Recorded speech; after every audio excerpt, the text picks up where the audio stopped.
the wonderful abomination known as the internet, known as social media. Hey, sometimes it's deserved, right? Sometimes you have a guy who is, doing things that are shady. Sometimes you have a guy who is doing things that are screwed up that needs to be held accountable. Other times you have people on social media who, frankly, don't know anything about creativity, support AI art, maybe, fools. And they pick a target and they pick a human target and they attack that person and they try to bury them.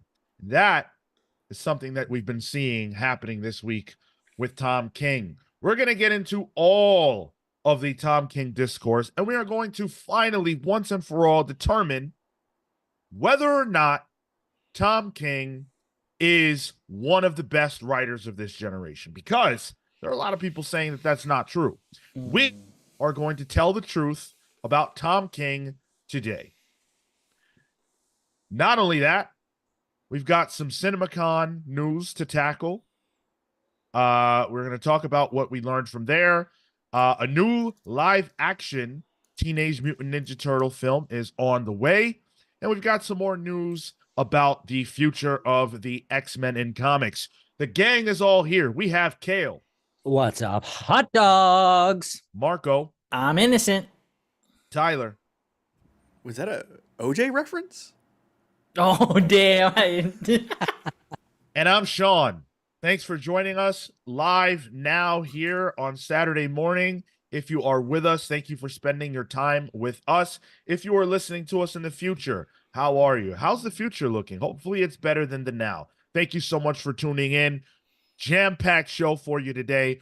All this Tom King hate, all this Tom King discourse here on Tom King month of all months. All months. That's ridiculous. Don't they know? Yeah. The reason for the season. Did we not tell them? Yeah. Ooh. Yeah, it's ridiculous. So, look, we love Tom King around here. And maybe you wouldn't know that if you listened to Palsverse, because at least I recently, I have not been too big of a fan of Wonder Woman, and frankly, neither has Cale. And so we've been critical. We've been critical. But we also said Human Target was the best comic book of the year that it was being published, right? Yep. You take the good, you take the bad. Yeah. Exactly. So I was surprised. I was very surprised this week to see. I mean, we've been thinking about our top 5 Tom King books, which we're going to get into week 3 of that here a little bit later. So I'm in Tom King mode. Color me surprised when I log on the fucking hellhole known as X/Twitter, and I find that people are saying that Tom King is a war criminal who writes bad comics and gets shielded by his whiteness and his service to the military industrial complex, the CIA, whatever. And that those are the reasons why he still gets work. Everybody saw the tweets that talked about. I didn't. Everybody but Cale saw the tweets that talked about, how shitty Tom King's scripting is, right? But people didn't see the lead up. This has been happening all week of people shitting on Tom King. Damn, dude. I gotta say, I didn't see it either. Which I'm glad that my algorithm is not feeding me that. This is wild. I've been off Twitter for almost a year now, and I'm like, everything I hear is just like, yeah, you know what? Actually, I'm not a healthier person, but I'm in a better situation. You don't want to see a Liver King ad every 4 posts on your feed? A Liver King? So if you type Tom King's name into X right now, if you searched it, this is just a random tweet that comes up. Tom King is a monster and a war criminal. There is blood on his hands. Fuck his writing. Who cares about it when he was actively involved in the 2003 Iraq invasion and proudly claims it? He is disgusting. Damn, dude. I can't speak to what he did in the CIA. I don't know what he did. Hey, you know what? Neither can this person. Yeah. Like, I would 99% guarantee. Here's the thing, though. What the CIA was doing around that time in the Middle East, probably not the best stuff. I feel like that's a different conversation, though. Exactly. Yeah, that is not a comic books conversation, I feel. The comics book conversation is he can translate that experience into a work like Sheriff of Babylon. Like, he's capable. He's a talented writer. And that tweet that I just read is all over the place. Like similar points. It's all over. People are all over Tom King right now. Dogging the man. That's been the internet discourse on Tom King since I think the first time I remember seeing that was Supergirl mostly, because it was like, oh, here comes Tom King making way Supergirl before. a war Way criminal. before that. Yeah. Because remember when they accused his wife of True. Yeah. faking their marriage or something? Like, I think Omega Men's another one. They're like, oh, they turned Kyle Rayner into a terrorist. Pretty much as soon as people learned about his CIA past, this started up. Yep. And go ahead. Even a few years ago, wasn't that put into question? Where he was like, "Yeah, he actually never served." that was the original Right? thing. Yeah, that's right. Yeah. Which one do they want it to be? Yeah, yeah. The fraud or the apparently war criminal. But even if it was a fraud, he writes a hell of a comic book. Like, that would also be interesting. Strange Adventures, the fraudulent war criminal. And that's what's so funny about it, right? And this is what pisses me off so much. And you know, I can't hold it in today. I just can't. So Just whip it out, Sean. Don't. You said so. Just a quick peek behind the curtain here. You said on Thursday after the show, you were like, Tyler, don't worry, this Tom King stuff, it will be the main topic. And then the show notes popped up this morning, and I went, that's the main topic. He was stewing. Yep. I said I don't know if it will be.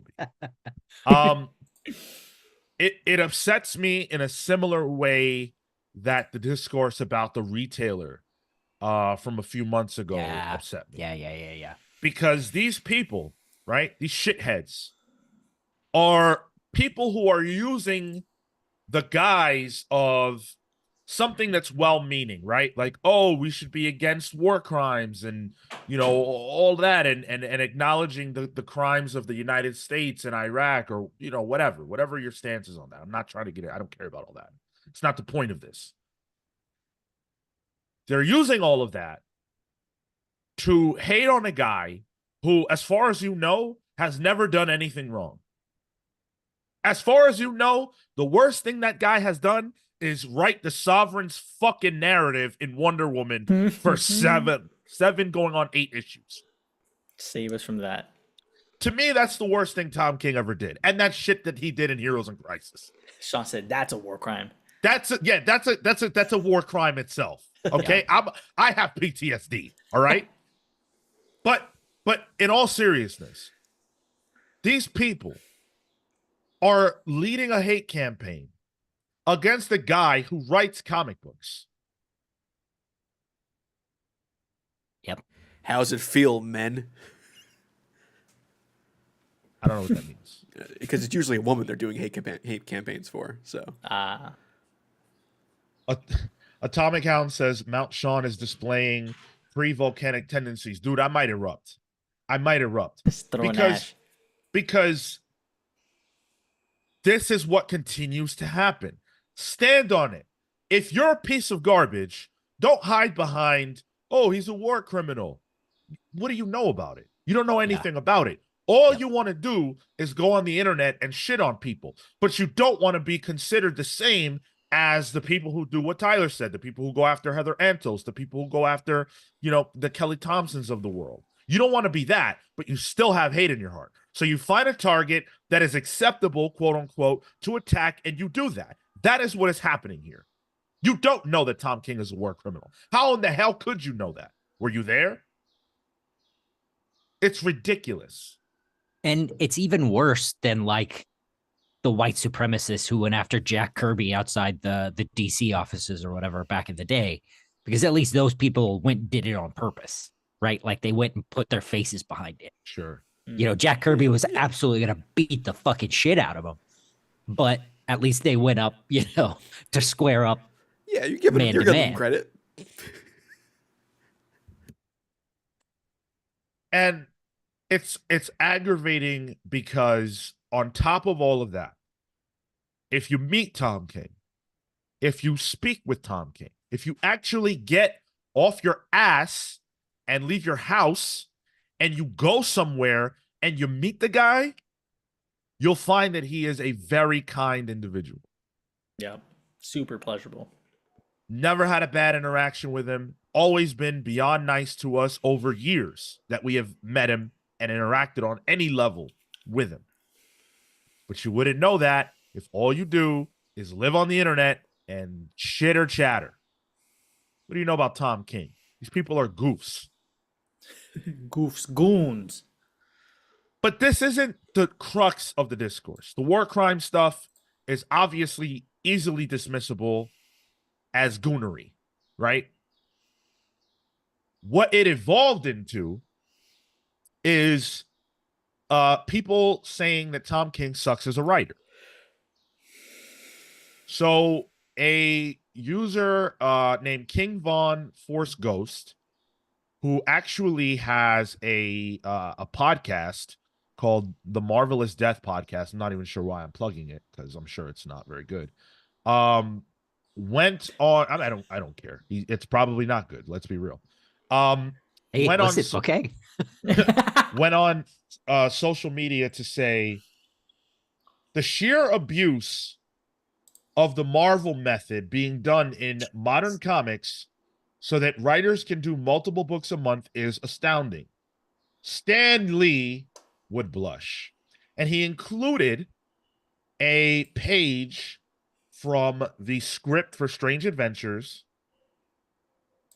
which, if you're unaware, if you're uninitiated, Strange Adventures is a book about a guy who goes to another planet to fight a war and returns home with people not quite sure if he is to be celebrated or hated for the actions that he took abroad. Wow. I wonder what that book could be dealing with. I wonder what Tom King could be unraveling with that. I guess it's too difficult to unravel that mystery. Well, go ahead. Nothing, Sean. I mean, he's not a good writer, so there can't be any depth to that. Right. Yeah, exactly. Good point, Marco. And so this individual, King Von Force Ghost, includes page 8 from the script, and this page shows an individual who goes to a signing that Tom King is, or sorry, that Adam Strange is doing for his book in the comic, and an individual approaches him and says, I know about the pickets. I know what you did. You liar, you scum. How many are dead because of you? Tortured, left in cages because of you. How many graves have you dug? What did you do? And so the man includes the script. That's what the script says. And then he includes another picture that shows the page that Mitch Gerrits drew that, is what is on the script. I need to know two things. One is, how is this an abuse of the Marvel method? And two, what is it about this that screams he doesn't know how to write? That screams Tom King can't write? Yeah, First off, go. It's not the Marvel method. Yeah. This is not even what the Marvel method is. The Marvel method is log lines. Artist then draws the entire book. Then dialogue is filled in afterwards. Like, that's just a misunderstanding of what that is. Right. It's a little more than log lines. It's Sure. you Yeah. know, it's maybe a paragraph of what the whole issue is going to be, and then the artist blocks out the rest of the book with the writer coming in putting everything else on top of it. Which is rarely used, I think, nowadays. Now Yeah, it's an yeah. experiment between creators who work together Yeah. frequently. I think don't quote me on this, I don't want to put anybody on blast, but I think Fraction and Allred did Marvel Method on FF just to try it out. That smells right, actually. I think I vaguely remember reading about that. Yeah, or hearing Yeah. about it on a podcast or something. Yeah. Exact. Thank you, Cale, for breaking that down. So if you go by what Cale just said, which is completely accurate, right? And then you look at this page, you can clearly see that this is not the Marvel method, right? It's very obvious. And so let me explain really quick why using that term, Marvel method, is a very specific call out. It is because that term is associated most prominently, I believe, with Stan Lee, who many people believe the narrative about Stan has become that he used this method to put all the work on the artists so that he could be all over the place and get all the credit while the artists were doing the brunt of the work. And because Stan Lee has a negative people see him negatively these days, people also have a negative view of the Marvel method. So he is trying to defend artists by saying that Tom King is using the Marvel method to be able to write all kinds of books and put these artists through the ringer, having to do all the grunt work. So essentially, Tom King sits in front of his desk after a nice dinner, 7 p.m., kids are tucked in, and he's like, all right, let me go write Wonder Woman #8. And then this is what happens. He says, okay, in Wonder Woman 8, Wonder Woman's going to sit in a chair, and the Sovereign is going to talk, and Wonder Woman is going to be spoken to by the Sovereign, and they're going to have a lot of conversation. At some point, Wonder Woman is going to fight Giganta, and then the Sovereign's going to say something, and then the book's going to end. And then, who's the artist for Wonder Woman? Help me, please. Saint-Pér. Thank you. Saint-Pér. Saint-Pér. Daniel Saint-Pér then sits down at his desk for the next month and does all the art, right? And then Tom King comes in at the end and fills it in. If you read Wonder Woman, you know that's not fucking true. You know that couldn't possibly be true. There's no way that's true. Because Saint-Pér has to work around all that dialogue. Exactly. Come on. That's absolutely ridiculous. And so he's trying to defend, quote unquote, defend artists by using this line of attack against Tom King. But it's weird that that's even the line, considering considering how collaborative comics are, and considering the relationship that my first thought is the relationship that King has with Mitch Gerrits. They've worked so many times prior. Like at this point, over the years, I'm pretty sure that you develop a way to be able to get into each other's heads of this is what I want. I'm gonna give you as much. To me, this part of the script reads, you have as much creative freedom as you want, because I trust you to do your work. I don't have to dictate to you. I don't have to explain what I want afterwards. Because from there we edit. We can work on a thing and be like, hey, actually pull this back, this whatever, because I want to see your vision first, because it's probably going to be 95% of what I already want. Yeah. And the other thing too, Cale, and maybe Cale's probably more apt to speak about this too, is like there's no standard for comic book scripts. No. Of course not. No, There are some loose beginners kind of layouts guidelines. and guidelines, yeah. And some publishers might have some early guidelines as well.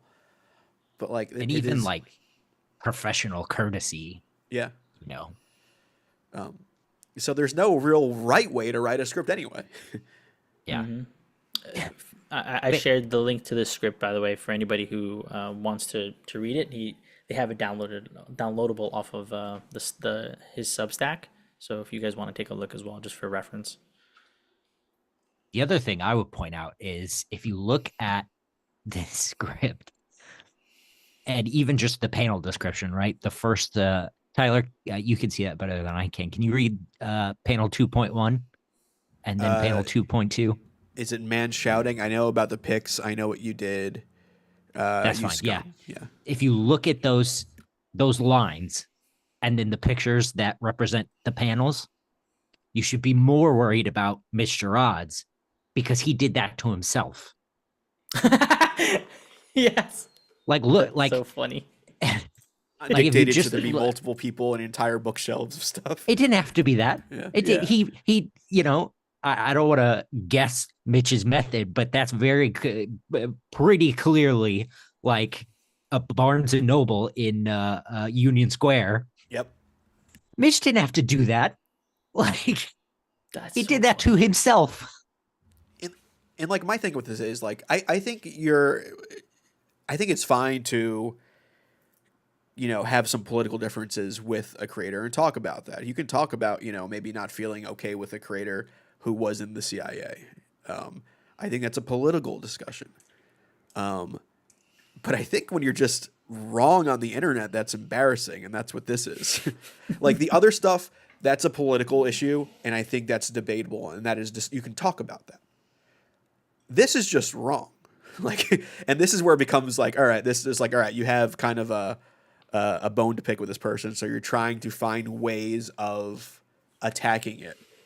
I think you had a better way the first off, but this way is just you're wrong on and being wrong this publicly on the internet. Like this tweet's still up too. Like you're still getting this race play shouty is still getting beat up in the quote retweets. So Yeah, and like you also pick I'm sure the thought here was I picked a good example because of how thin everything is, and it almost feels like there's an expectation to over-explain, or there's an expectation to dictate as much as possible as a writer, and the irony of that is you put so much control over what needs to come out that you remove the freedom from the actual creator. Dude, go ahead. Sorry. Yeah. Well- You minimize how much creative freedom they can have and how much input they can put into. And Marco, you bring up like a good point too, is because like it's not even a good argument because you didn't even delve deep into the story. You're on page 8 of issue 1. Like I guarantee you, there's a better argument to be had in maybe any of the other pages of this 12 issue run, Or maybe not. or maybe How not. about everybody just stop fucking assuming they know what's going on? Tom King and Mitch Gerads, this isn't their first time working together, right? So you don't know that Tom King and Mitch Gerads didn't spend 2 hours on the phone prior to Tom delivering this script to discuss what they were going for. And all of this is just a formality. I've heard of that before. Sure.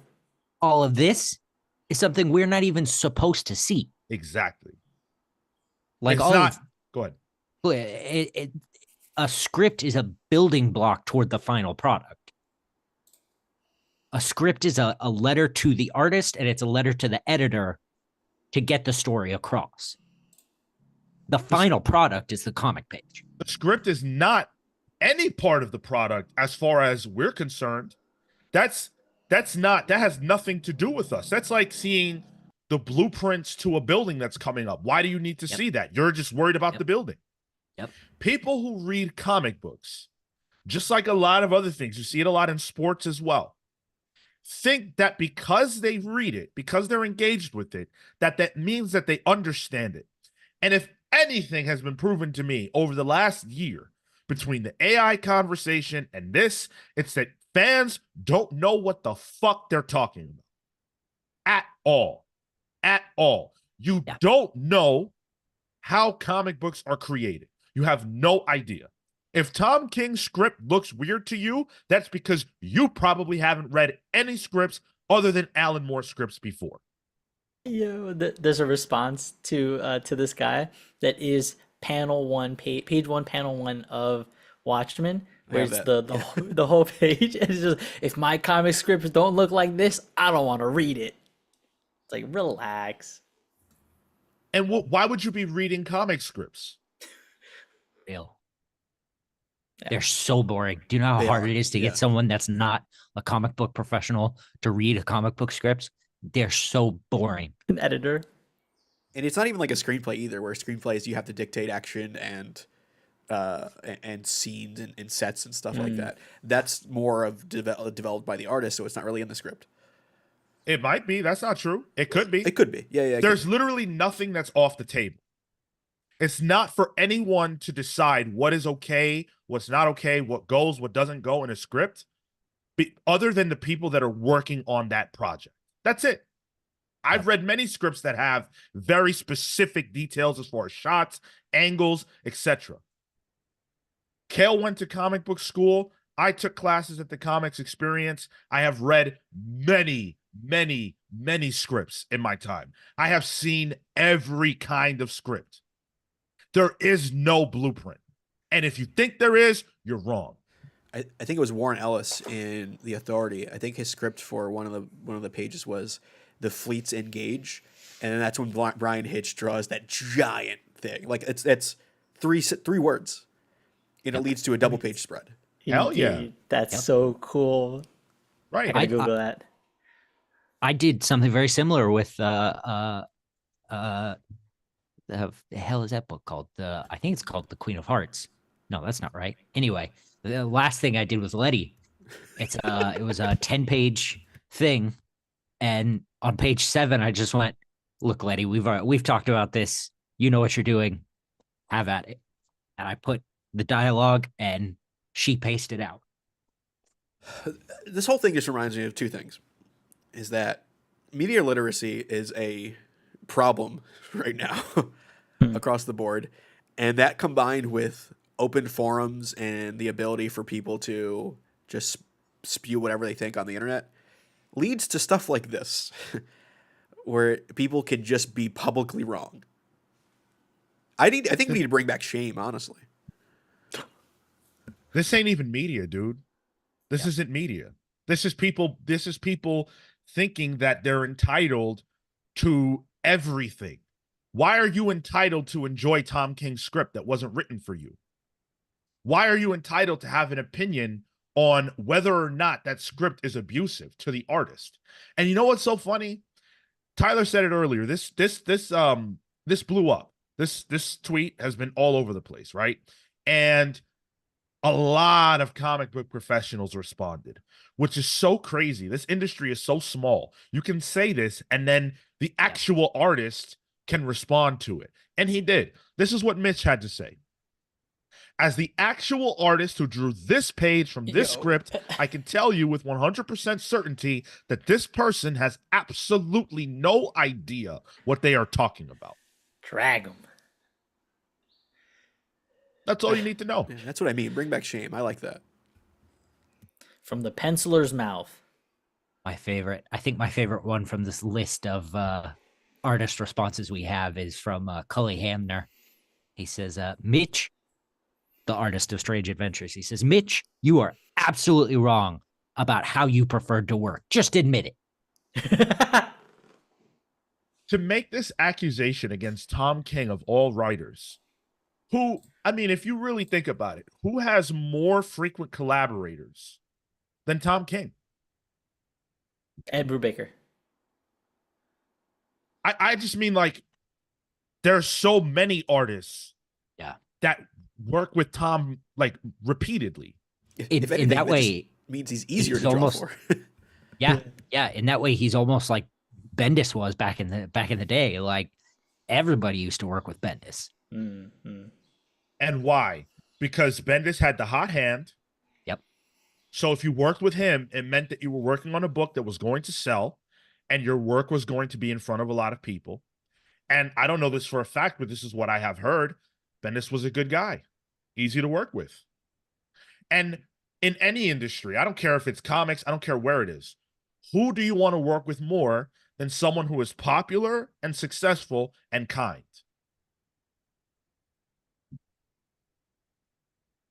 Go ahead, Tyler. I was going to say, like, I don't know, like a celebrity book, but for the money, but that's about it. They probably aren't kind. Right. Yeah, exactly. So, King Von Force Ghost got his, few days of fame, I guess, But it came at the cost of losing all credibility. Like there's just no credibility for this person at this point. And I'm glad. Everyone should expose themselves. Whatever it is that you are, whatever like shit you are, go on social media and post it so that we can get rid of you and know that you are not someone to be taken seriously. Okay, not like in a Jeffrey Toobin way, just like No. Okay, yeah, Don't be tubing. no Toobin. But you know, I have to say this because I feel this strongly. I feel that what has been cultivated in comics on social media, and I think there are comic book creators who are complicit in this, is almost an antagonism toward writers in favor of defending and propelling artists. So here's what I'm saying. Everybody understands that artists have a more difficult job than writers. I wouldn't disagree with that. I think that it takes a longer time just from a sheer like sitting and working standpoint to draw a page than to write one. Like volume wise. Exactly. Yeah. They can't output as much. Yeah. Right. And we know that most artists can only do one book a month. And even that is very tough. We see that many books now have 1 or 2 issues between arcs that are essentially giving the main artist a break and bring on guest artists. That's a new standard. It's a new normal. No problem with that. My problem is that in defense of that, people say, oh, pay your artists. Pay them what they're worth. Don't undersell them. Are you going to eat? It doesn't matter if you eat. Go make another book. If you want a book on the stands as a writer, you better pay your artist, your colorist, your letterer, your inker, everything that you can, everything that they deserve. But fuck you for wanting some get back. That is constant. It is constant. And if you're a writer in comics, I don't care what anybody says. Argue with me all day long. It is very difficult to get noticed and seen in this industry as a writer because you cannot walk up to anybody with a script and say, hey, look at this. Give me a shot. No one's going to look at that. Cale said it before. No one wants to read your comic book script. And far be it from you to walk up to an editor with your script. They're going to throw it in the garbage. The thing with like breaking into comics as an artist is that you can draw and have a portfolio. Mm-hmm. To do it as a writer in comics, you need to have a portfolio of already made comics. Yeah. Or you're a writer from a different industry. I know like we're going to talk about X-Men later. I think one of the writers is a TV writer, you know. So TV writers or like N.K. Jemisin who did fiction, you know, then did Far Sector. So there are some crossovers for a writer, but yeah, it's not as tangible. And not to mention, then you have to be your own PR. You have to be your own media. You have to show the book yourself. You have to become a character like Chip Zdarsky did, but it worked for him. And he's been several long before he was ever Chip Zdarsky. Yep. Mm-hmm. Yep. By the way, despite all of this, I see all the comments. You guys are doing amazing. Make sure you Hulk smash that like button if you're having a good time. Super chats are open. Channel memberships are open. I see so many channel members in the chat right now. I'm loving that fact. We're going to get to your comments. I'm just heated right now because it's a topic that is near and dear to me as someone who has wanted to write comics for, at this point, half my life. Artists' work speaks for itself. If you're an artist, you can go to any convention. They have open submissions. CB Sobolski does that a lot. There are editors who will gladly look at your art because the industry is always looking for new artists. They branched out to look for artists outside of the United States in other countries to find, fresh blood to work. That they could pay less. And that they could pay less. Yes, exactly.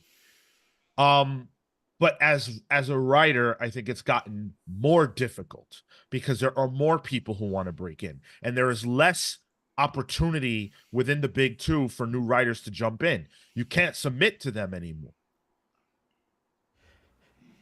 And I think when it comes to like creator-owned comics, you got to remember there are a lot of factors in play. Like if you're doing a Kickstarter and you need an artist, a lot of people will pay that artist out of pocket, and they're not making money for it. They're going in the negative to make the comic, but then they will get kickback from the actual selling of the book. But since they've already paid the artist, maybe. Yeah, that the goal is to get that.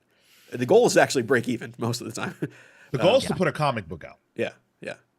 And survive. So so the money has already went to the artist at that point for sometimes. Sometimes then it's a 50-50, or there's more of a collaboration in the creation of it. But there's nuance to this. And if you want artists to be paid more, maybe talk to Marvel and the big two, really, because that's not, the writer doesn't control how they get paid there. And I feel that we have gone so far in the other direction in terms of shitting on writers that it opens the door for things like this. I mean, seriously, if you search Tom King and you look through and you see all the comments from people, forget the war crime stuff. Just in terms of the way he writes, just in terms of his scripts, it's proof to me that people don't appreciate what writers do. They don't understand what writers do. They only understand art through the fact that they can literally see it. They don't analyze it. They don't know how to dissect it. Even I, as someone who's been reading comics for 20 years, I don't fully know how to grasp and dissect everything I see. There are times when one of the other guys, when we're doing Pals Pulls, will say something about a book that we read just from an artistic standpoint. Happens a lot with Marco, where I'll be like, oh shit, I didn't even spot that, or I didn't even see that was how I was supposed to look at that. But I own it. So if I don't fully get it, I highly doubt that these fucking randos on Twitter understand what they're looking at either. So maybe you should shut up and spend your time actually learning about the craft, so that even if you don't want to do it yourself, you can at least speak about it in a way that is intelligent. This is where I was getting with my media literacy part of it. Like there's different ways to interpret media. There's no definitive way, and just because you don't agree with something doesn't make it a fact, if that tracks. And then the megaphone that is social media makes it just seem like, and not to mention, like, the only reason we saw this on our feeds is because it had engagement, because it was a hot take that nobody liked. So more people commented on it. Like, people do this in the stupidest ways, even on like TikTok. They'll purposely typo in the description so that people will correct it and there's more comments. Like, that is just how algorithms work. So being wrong is more popular. I hate this shit. Incendiary. Aaron Ruiz said, to be honest, a lot of people have their opinions on Tom King. He's always on the radar for weird people like Tom Taylor. Yeah, absolutely. And again, it's like you can have, look, Wonder Woman, don't like it. Not a fan. It is what it is. My life goes on. My life goes on. If your life revolves around this and you need to go on social to bash creators over and over again, that's bizarre. You need help. Stop. The thing I keep coming back to is just like, it's just comic books, man. We're not saving lives. Right. It's known as funny books for a reason. Right? It's not making you laugh. Oh, well, try the next one. Well, I don't know any Tom King book that's making me laugh, but well, he's got some good one-liners in there. Didn't Wonder Woman 7 make you laugh? All that that's true. that Yeah, zaniness? those one and dones, yeah. Or Guy Gardner and Human Target. Until it didn't. That's right. Whole lot of you tuned into us right now. Really appreciate that. Y'all are fantastic. Dan Trudeau said, "These are clearly people who are desperate to feel righteous. Can you imagine wasting energy on hating how King writes his scripts?" Exactly. Exactly. What does it like? What does it matter to you? That's what I keep sticking on in my mind. Like, what difference does it make how he writes his scripts? Why do you care? Aaron Ruiz also said, I would rather take the bait tweet of look at how scripts were written before. Nowadays, they're lazy. Damn, that's a good line right there. Nowadays, they're Engagement. lazy, though, can apply to any industry and any discourse at this point. Sure. Marvel artists before and now. I saw a Facebook thing where a woman forced a Walmart employee to check her out in the self-checkout because she refused to do their job. What? Comic Boom says, "It is a fact that the average grammar skills of people is grade 5. Very few people read anymore, let alone read comics." It's true. Yeah, grammar in the U.S. definitely could be gooder. Betterer. My grammar's dead, so. Grammar. Wait, I mean, same. Atomic Count said, "Don't artists make more per page?" I don't think that is across the board. I think it really depends on, the tier of creator. I think that probably is true on average, but when you're talking about someone like King or someone like, Bendis in his heyday or Scott Snyder, I'm sure they're making top dollar. Yeah. In the actually in the Discord, Manny had put out the cartoonist cooperative tweet you, that Rocco. so if anybody joins the Discord, we have a section for aspiring creators, for people who that's where people can share their art, advice on getting into the industry or participating in the creation of comics. And in particular, that article was super fascinating. It breaks down between mainstream and self-published creators. They give you an average, they give you the top of where people can make. So it varies, but you'll see there, there are some relative truths. And honestly, it looks like the average is below minimum wage for most jobs. Yep. Yep. It's not good. Absolutely. Douchebag16 Hey, would you call me? says, "So I guess it's not really worth to try to get into the comic book industry if you're an aspiring comic book writer. Should one who is interested also cultivate illustration skills to be successful?" That's a great question. Oh. So I would never, ever, ever want to dissuade someone who is interested in being creative from, taking on creative work. I think that is beautiful. And I feel like people who are creators are really the ones who keep this world afloat. Imagine the world without any creativity whatsoever. It's a dark world, right? But you have to know what you're getting yourself into. That's what I would say. Yes, it's worth getting into writing comics if you are desperate to write comics. If that is a need that you have that lives in you, that you can't live without doing, then you have to do it. And whatever you have to say, I gotta hear. But it is a very, very, very difficult path. And everybody will tell you something different about how they broke into the industry. And most of the time, it ain't sweet. There's trials and tribulations involved. The two best ways for you to break into comics right now, as far as I'm concerned, are one, to make your bones somewhere else first, to come from television, come from novels, whatever, and then transition. Or to have the ability to write and draw. If you can write and draw, then there's no barrier to entry for you. You can make your own books. You don't have to find collaborators, and you can put your work out there. And look, you're gonna have an easier time. Not that it's easy, but it will be easier. And remember, nobody got into comics to try and make money. So if that's your goal, that's probably not the right way in. And I'll say, douchebag, it from a Without we're giving genuine advice to douchebag. yeah.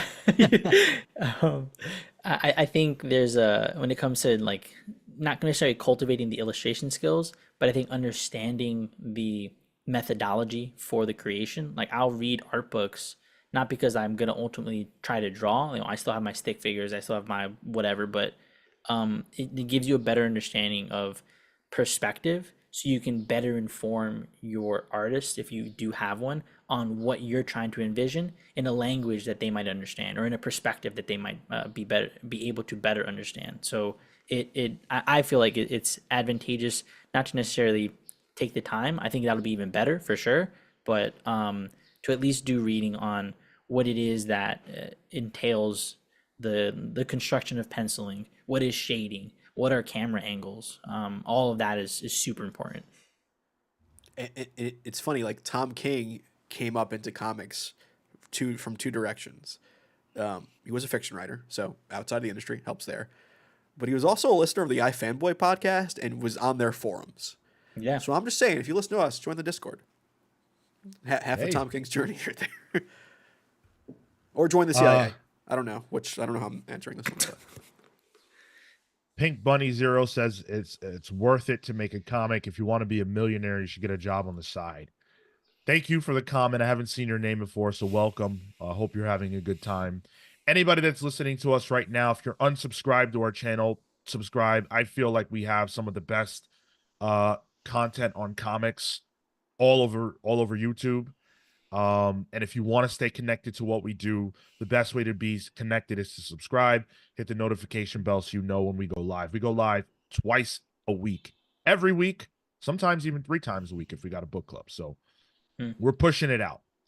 And yeah, if you want to make real money in comics, you better be, I mean, you got to rise to the level of a King, of a Snyder, of a Bendis, of a Mitch Gerads, or do something else, And I would even go as far as to say your Bendis, your Snyder, and your more contemporary, at least your more contemporary writers are probably doing stuff for TV, or their creations are being used in bigger stuff that they're getting, like, I mean, if they're lucky, they're getting like, and they have like a good representation, they're getting, sort of back payment for, like Bendis with Miles Morales. Yeah, exactly. Look, go ahead. Sorry, the last thing I wanted to say is also go listen to some of the shows we've done and interviews we've done with people like Victor Dandridge. I was also gonna mention Tyler. Oh my god, I'm forgetting his name from Wave Blue Chin World. Tanner. Yeah, Tyler Chinchaner, who a lot of it is also diligence. Like set up your schedule, like figure out how you're gonna allocate your time aside to create the thing that you love, because it's time consuming. It is dedication. The thing that always sticks in my mind is Tyler was like, "Oh yeah, I wake up at 5 a.m, get 2 hours in, get the kids up, they go to school. I sign in for my whatever work, and then I don't go to whatever. I come back out. I work on scripting again from this time to this time. My dude was running on like 5 hours sleep, and it's hustle." Yeah. We did, but it goes the other way, right? Like we did the Future Imperfect book club, and we talked about how Perez, who did the art for that book, didn't sleep Yep. for, I forget if it was 48 hours, whatever it was, to meet the deadline, and his wife found him, passed out on the couch after having put all this work in. It is very, very hard to make comic books. Very hard. Which is why when we do Pals polls, the hardest thing for me to do, regardless of whatever you hear me say, the hardest thing for me to do is to criticize the work that these creatives are doing. Because A, I know how hard it is. And I shouldn't even say that. I don't know how hard it is. I know how hard it is in the sense of, like, I have heard how hard it is. But I haven't been in the pressure cooker. Can I give everyone a little sneak peek of what I'm trying to do for my next newsletter? It's relevant, I promise. Yeah. So I'm bored with newsletters, so I'm trying to do a comic for my next newsletter. And this panel is me saying, I don't know what the fuck to do with this because I don't know how to draw backgrounds and I don't know what to put in each and every single one of these fucking boxes. I can see your perspective though. It's going into the back, yeah? It's wild, man. Yeah. Like, Artistic how do I do therapy. this? That's so good. Meanwhile, I'm just getting drunk on my newsletters. But the other reason why, you know, it's so hard to go on Pals Pulls and criticize is because we know these people. You Yeah. know, a lot of the creatives that we review their books, we know them.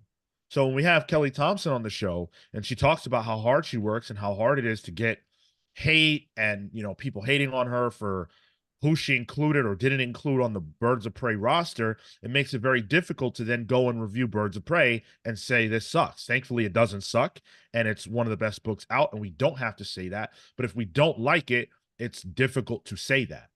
Mm. If you're I know. making comics, I cannot question your work ethic because it's greater than Yeah. mine. Yeah. I'm not a fan of Geiger. And, you know, we're pretty friendly with Jeff Johns. I don't enjoy the fact that I don't like Geiger and he's like, you know, our work colleague, right? Pal, Like, yeah. but like, you know, that sort of is what it is. But there's, you know, that's a comic. It's a miracle. Like, Exactly. you can't just magic this shit up. Izzy's Issues says, I have such respect because I'm also in a career that definitely isn't because it pays well, but because it feels like you need to do it. Yeah. Yep. Awesome. And guess what? A lot of people can't understand that because most people hate their jobs.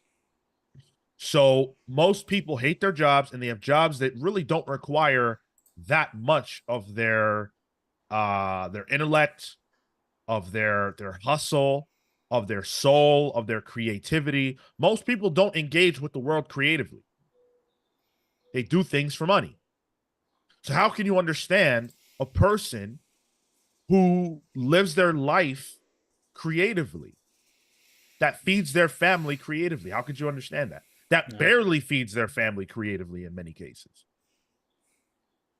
You're Yeah. shitting on these people. And how many times have we had to talk about GoFundMe's for this or that creator? King Von himself, King Von Force Ghost himself, this coward, decided after all the hate came in to include Peter David's GoFundMe.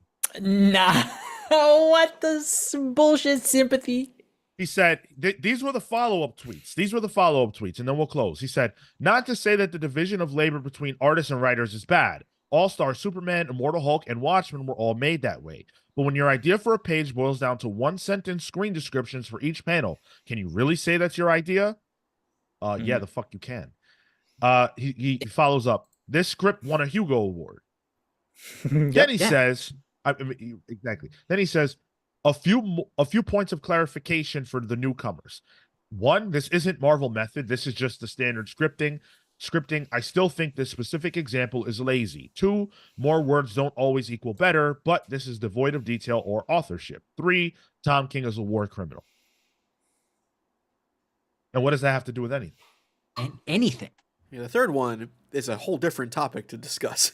It has nothing to do with the first two. And again, like taking one page out of context is like, well, yeah, of course that's lazy. It's one page completely out of context. You're not even looking at everything that follows. You're barely looking at the dialogue that's in it. What this dickhead did is lazy. What Tom King did is not, we're not able to critique it because we have literally no idea how much Mitch and Tom spoke. Look at the page. Look at the page. It for me, this is a perfect page.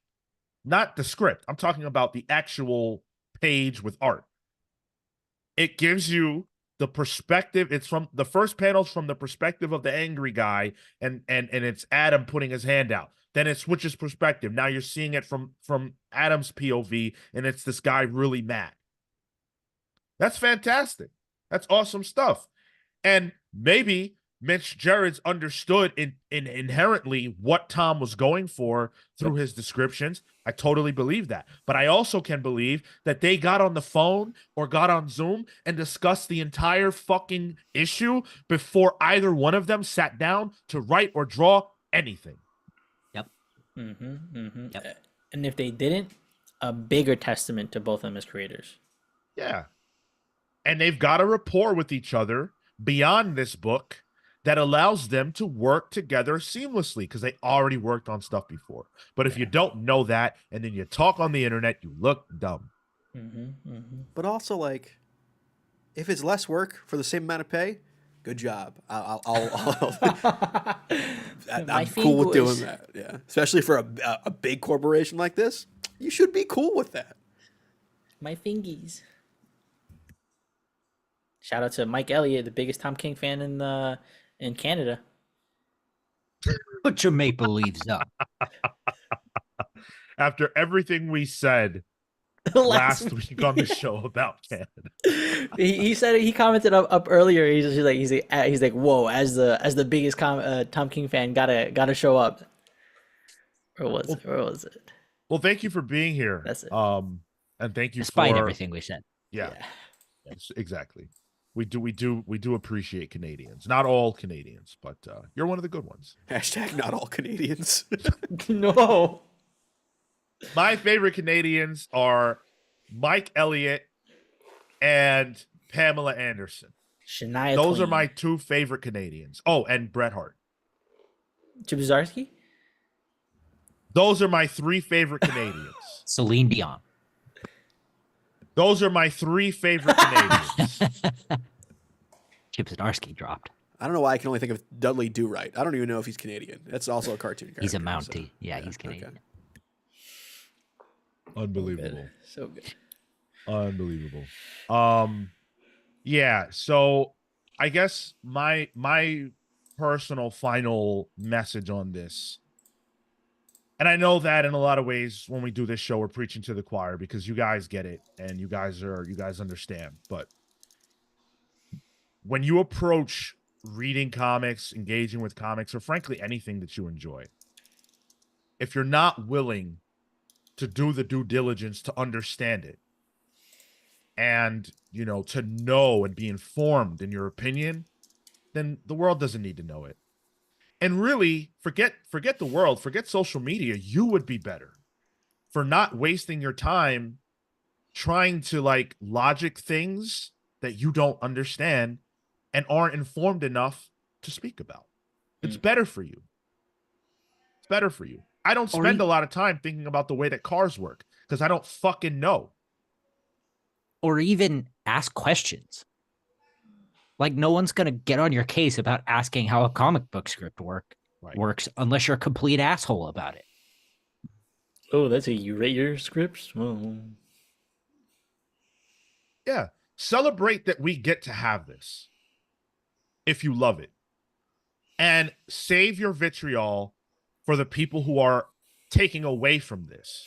There are so many really crappy people who orbit this industry. Put the hate over there. So what's the truth about Tom King?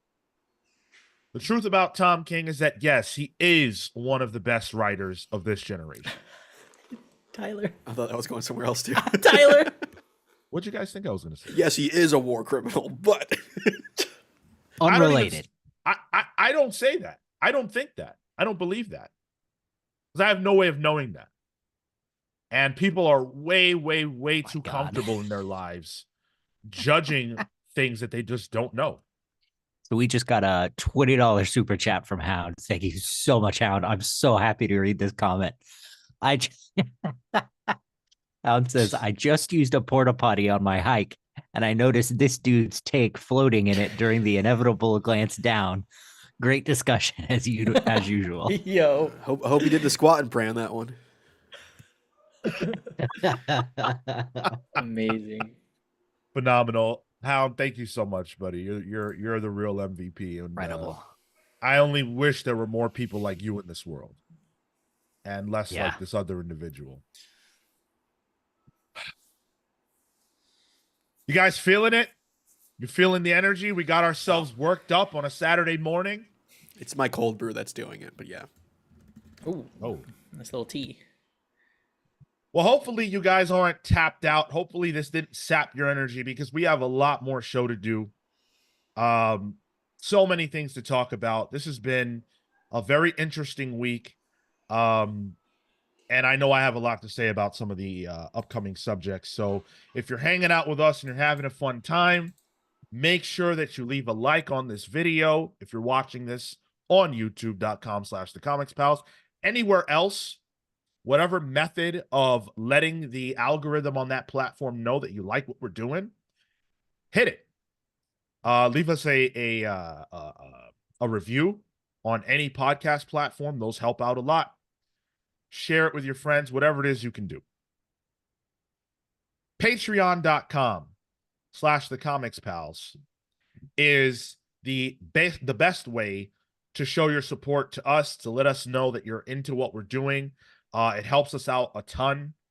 It allows us to keep the proverbial lights on and continue to do what we're doing. So thank you to absolutely everybody that supports us on Patreon. With that, I want to shout out some of our patrons. One of the perks of joining our page is that you get a nickname and a shout out on the show. And you get to join the Palsverse. It's a beautiful thing. So I want to say thank you to Thunderstruck, Rebecca Alejandro, the Hound of Justice, Atomic Hound, Starcross Catherine Stars, and the Red Spiral, Spiral Storm. And I also want to thank the Night Stalker, Harris Dajinski, Brian Demolisher Del Pozo, Kefis the Incorruptible, my favorite Canadian, Momentum Mike Elliott, Dan the Truth Trudeau, Joel Justice, Jalen the Sanguine Sorcerer, Marley Manastorm, Slow Flow Dameron, Amin Almighty Perez, Pete the Dreamweaver Collins, Christian Uncaged Harriet, Always Laughing, The Spear of Justice, Izzy Spears, The Great Destroyer, Hyper Viper 89, and joining the Palsverse is the Storm of Pain, Sanji-san. Now, this is Sanji's story, and it's long, I have to admit. Sanji's lust for vengeance is as a part of him as his bones and blood. Many people react to the chaos of this world as if it's new, as if all the violence and uncertainty is a result of some people now having powers. Sanji knows better. His first confrontation with chaos was long ago. His parents were good, truly honorable people who used their time and considerable resources to help those who had less than them and tip the scale toward justice. They took Sanji with them on their trips across the world. They wanted him to see the world for what it is, but also to see how individuals can shape the world through their actions. They wanted Sanji to know that he can make the world better if he wills it, just as they do.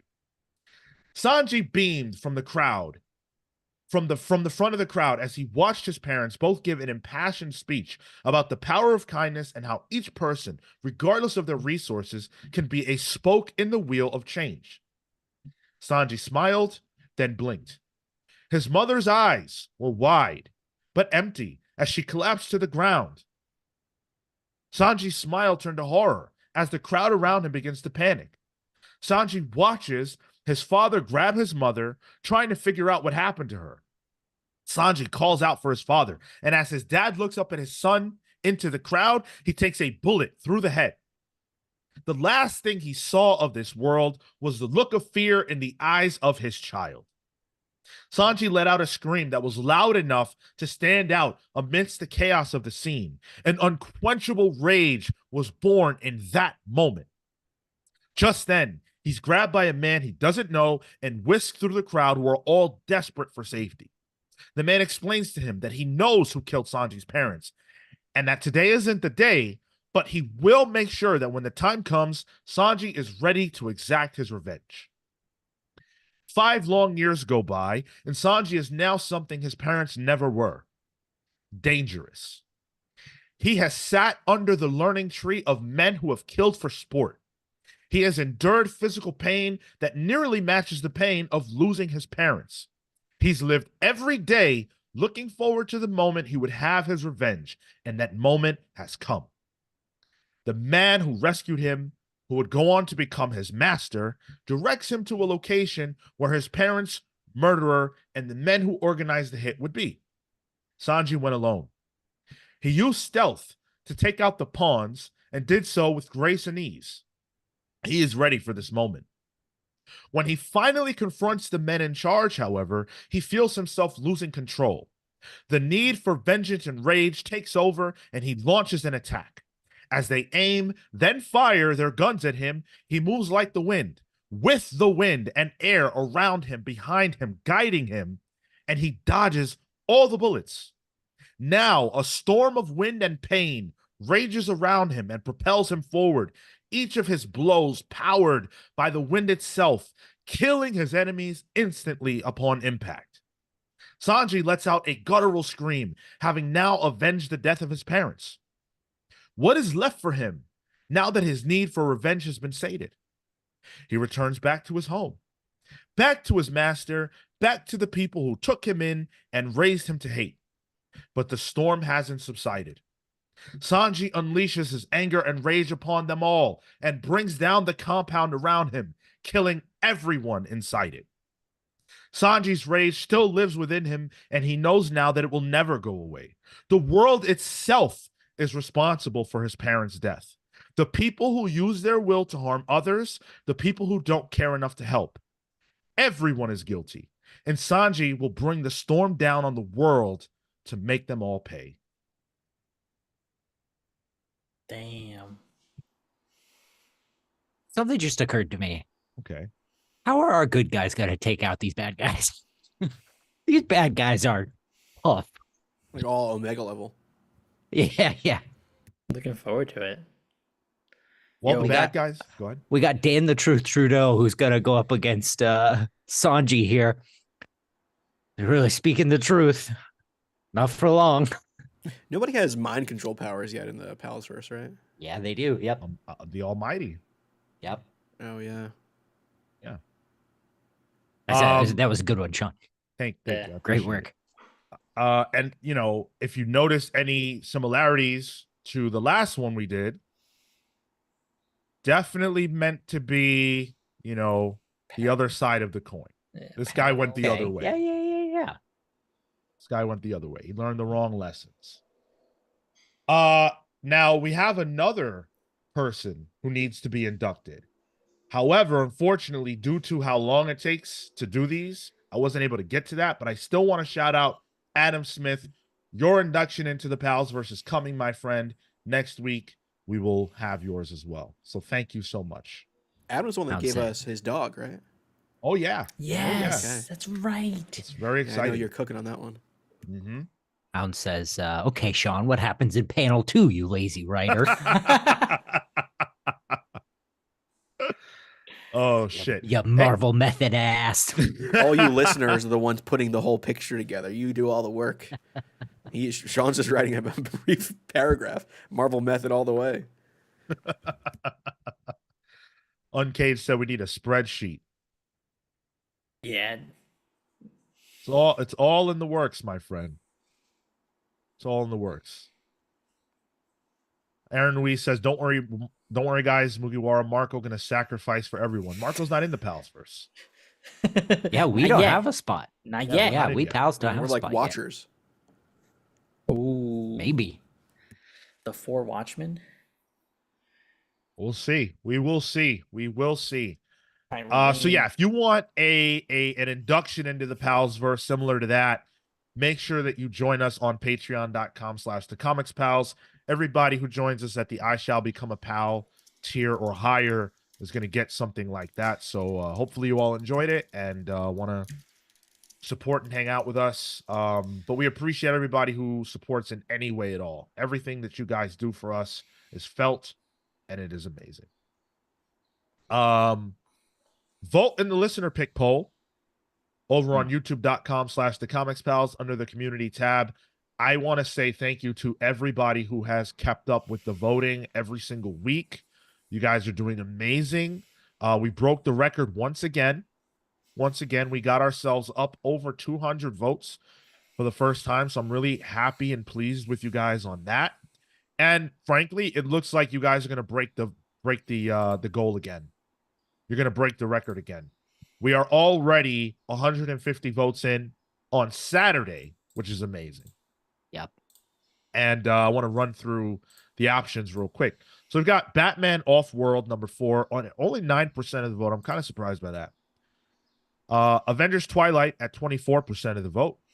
Wonder Woman number 8 at 8% of the vote, or 28% of the vote, rather. And World's Finest number 26, widening the gap at 39%. Damn. Oh, World Finds with was that Batmite? Yeah. Damn. Well, I'm just saying, after all this hate that Tom King has gotten this week, what better way to show support than to vote for Wonder Woman this week? Solidarity. Exactly. I would much rather talk about my favorite Tom King book. Well, we can not talk about our favorite Tom King books right now, but we are on week 3 of the Tom King top 5 countdown. So All right, I'll talk about number 3. We're counting down our favorite Tom King books, and unlike King Von Dickhead from earlier, we have glowing things to say about Tom King books because we have actually paid attention to them and love what he has done. You guys have followed along. Leave us your top 3 thus far. Or you can give us your whole list wherever you want, however you want to do it. We've got that going on our Discord server if you want to come hang out with us over there. Cale, are you ready with your number 3? Sure. Yeah, my number 3 is Strange Adventures, the aforementioned. Not due to Tom King's lazy writing. No, as we were reading Strange Adventures for the show, I think when this was coming out, we did just about every issue on the show. I really struggled with it. Reading it issue by issue, month to month was very difficult for me. But we did it for a book club recently. Yeah. And that turned out to be a way better experience. Getting to see the whole package and connect things that Tom was really working with, and then connecting things with that Mitch and Mitch Gerards and Doc Shaner were working with, and watching them connect through the art throughout the book, and connect the themes through Tom's writing, and making this just amazing transition and like middle ground in their art. And then I remember the first time we read it, Marco and I we went off on color theory, and it was incredible. Yeah. One of my favorite moments we've done in the show. I won't. This isn't my favorite Tom King. Is number 3. And I don't always think highly of it, but I really enjoyed the spirit and the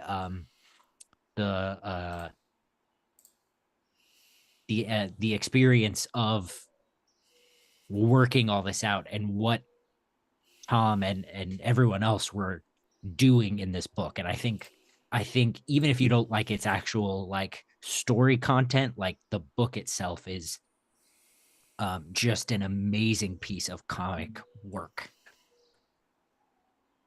Completely agreed. A lot of fun with those. I can jump in. My third is Rorschach. It's I feel like I remember there being a point in time where, right after Mr. Miracle, I had enjoyed that that version from Tom King. I believe at the time there was one other book that I'm forgetting was coming out, and I'd cooled a little bit on him as a writer, and Rorschach was upcoming, and we had a whole conversation on the show about whether or not we can go back to Watchmen, whether it's something that you should be touched upon, returned to, re-examined, and why Rorschach, and I had some hesitations about the book, but then you get to it, and the execution of it is just great. It's phenomenal, and it it brought me back on to the Tom King train, and again, it just the level of depth that he puts into his writing, and the metaphors and the symbolism and the way he pulls from previous work like Watchmen, I think is masterful. So while that is a great piece of work, I think it sits right in the middle for where my overall enjoyment of Tom King books are. There's, in my opinion, well, we'll get to it, but there's good stuff even beyond that. It's good stuff. So my number 3 is Omega Men. So this is Tom King and Barnaby Bagenda on art there. This one's about, let me check my notes here. War criminals. Oh shit. No, so this one actually does deal with, the I guess the complexity of war, and the idea of like maybe not really knowing which side you're on, and your values and thought processes changing because of war, all through the eyes of Kyle Rayner and the Omega Men, which were like F-list characters at DC. I think Lobo, it was introduced to the Omega Men originally, but like Tygor and stuff like that, never really used that much beforehand. Not much since either. So it's kind of cool that they get to work with those characters that don't really matter, because in a story about war, the stakes are high because they are expendable, both from like a storyline point and from just a publishing line point. So there's a lot of good stuff there, and then it's just really good space DC stuff, which there's not enough of currently. So my number 3 is Human Target. Ooh, That's number 3. It's number 3. Yes. Wow. Yes. By Tom King, and of course Greg Smallwood, who isn't my fave at the moment, but one of the best artists, in my opinion, working in the industry today. Super, super talented. And I think that Greg was probably the star of Human Target, even more so than Tom's words, just because of how incredible the artwork was throughout the book. He really, I think, as far as Tom's collaborators go, it just felt like this book couldn't exist without Greg. And it literally wouldn't have, because it spawned out of sort of a joke that Tom had made. And he was approached by an editor to do the book. And the editor said, "Oh, well, you can have Greg Smallwood." And Tom was like, "That's the only way I'm doing it." So they did it. And what I found fascinating about the book is that it takes a guy that I don't care about, right? Human Target, Christopher Chance. And it puts him in the driver's seat of a mystery that involves, a lot of characters that I'm not familiar with. Fire, ice, and then it even throws in Guy Gardner into the mix. And Tom King creates a sandbox in which he's allowed to take these characters and, in my mind, do meaningful, interesting things with them. And it puts Christopher Chance in the hot seat as a guy whose power, quote unquote, is to die. It's to die for other people. Who does he live for? Does he live for himself? What is the point of his life if all he ever does is die for other people? I found it a fascinating examination of that, and I think it probably would have been higher on my list had it not been for the fact that I didn't like the finale issue. But everything else I thought was brilliant. That's definitely what kept it from being number 1 for me. Yeah. So that's our number 3. We've got 2 more to go. So that's gonna be a lot of fun. I'm actually very interested because I've heard some books that I'm surprised at where they're at from the 3 of you guys. So I'm very interested to see what's going to be number 2 and 1 for us. We'll get to that in the coming weeks. Before we get to the news, I really wanted to highlight this because this is crazy. So we've got it's Tom King month, as you guys know. We've got the book club poll, which is happening on the Patreon right now. And Mr. Miracle, far and away the winner. But One of our listeners, who I think is here right now, put together a presentation Yep. on why Heroes in Crisis, which for some godforsaken reason made the poll, should win the poll. It is amazing. This tremendous PowerPoint. Yeah, incredible. I can't even believe the effort that you put in, Shenran / Aaron Ruiz, into this PowerPoint. So he starts with a clip, which is from another era of our show. I'll say that. Another century. Yeah. And it's us talking about why Heroes in Crisis could be good. Could be. Yeah, which is like our old saying. This is from episode 86. That is crazy. Fucking hell. So he includes that, and it's essentially saying like, oh, it's Tom King, and Tom King we trust, right? Yeah. And he just lays out why we should read this. He says Heroes in Crisis #1 was present in the 100th episode of the Comics Pals because we reviewed it there. And he says Heroes in Crisis was the only book from the nominees that they fully reviewed every time it came out. So of all the books that we nominated, that got nominated for the book club poll, Heroes in Crisis is the only one we reviewed every single issue of. I believe that.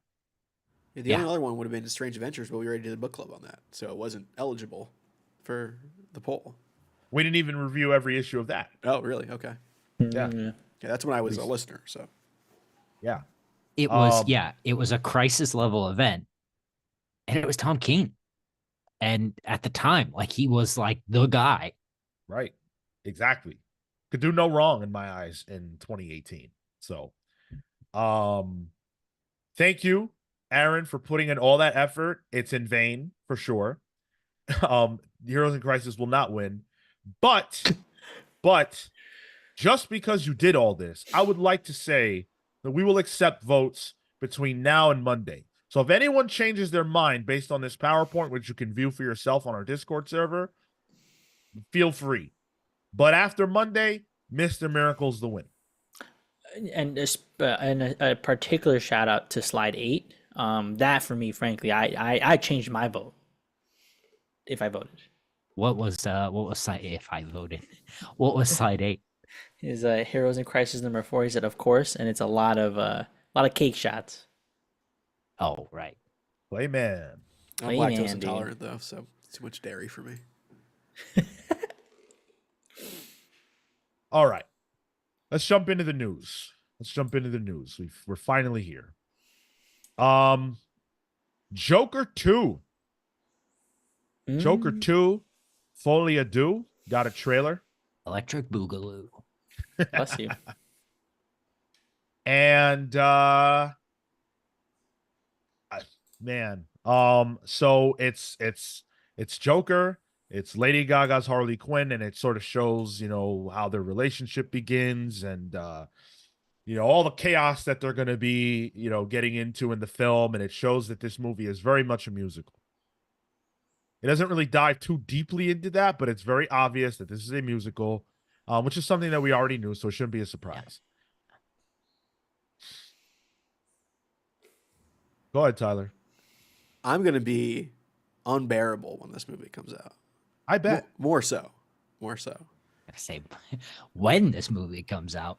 I'm excited for this, man. It looks so weird. I mean, there's, an immediate reference to Singing in the Rain in this, which is like good movies for me. Like that's like a soul food for me. That's like a warm, chicken soup. I'm excited for this. I mean, I like how Gaga. I like how the dynamic between Joker and Harley almost seems inverted than it was in the comics, where Harley is the one in position of power, and kind of,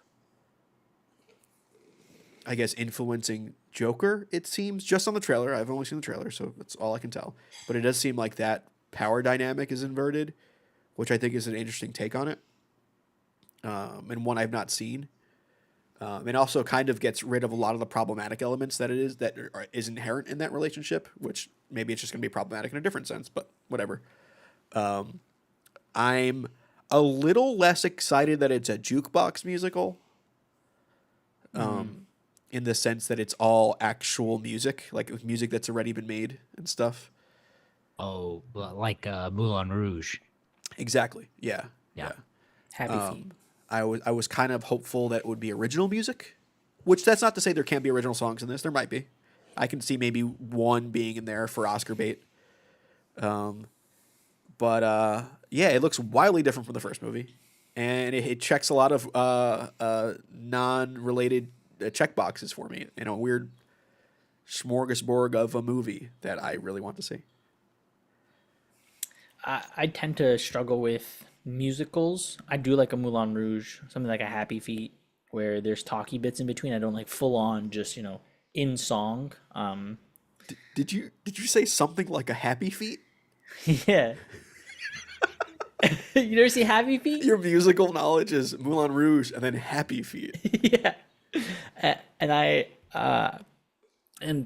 I like that there's this more fantastical romance element. I think it's different. I think it's gonna be a really good twist on the character. To what you said, Tyler, it spins the typical narrative that this dynamic has, and so that to me means they're doing something different, and I'm willing to.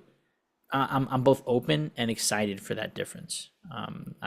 We already got that from the first Joker movie, so for me, this adds on similarly an additional flavor.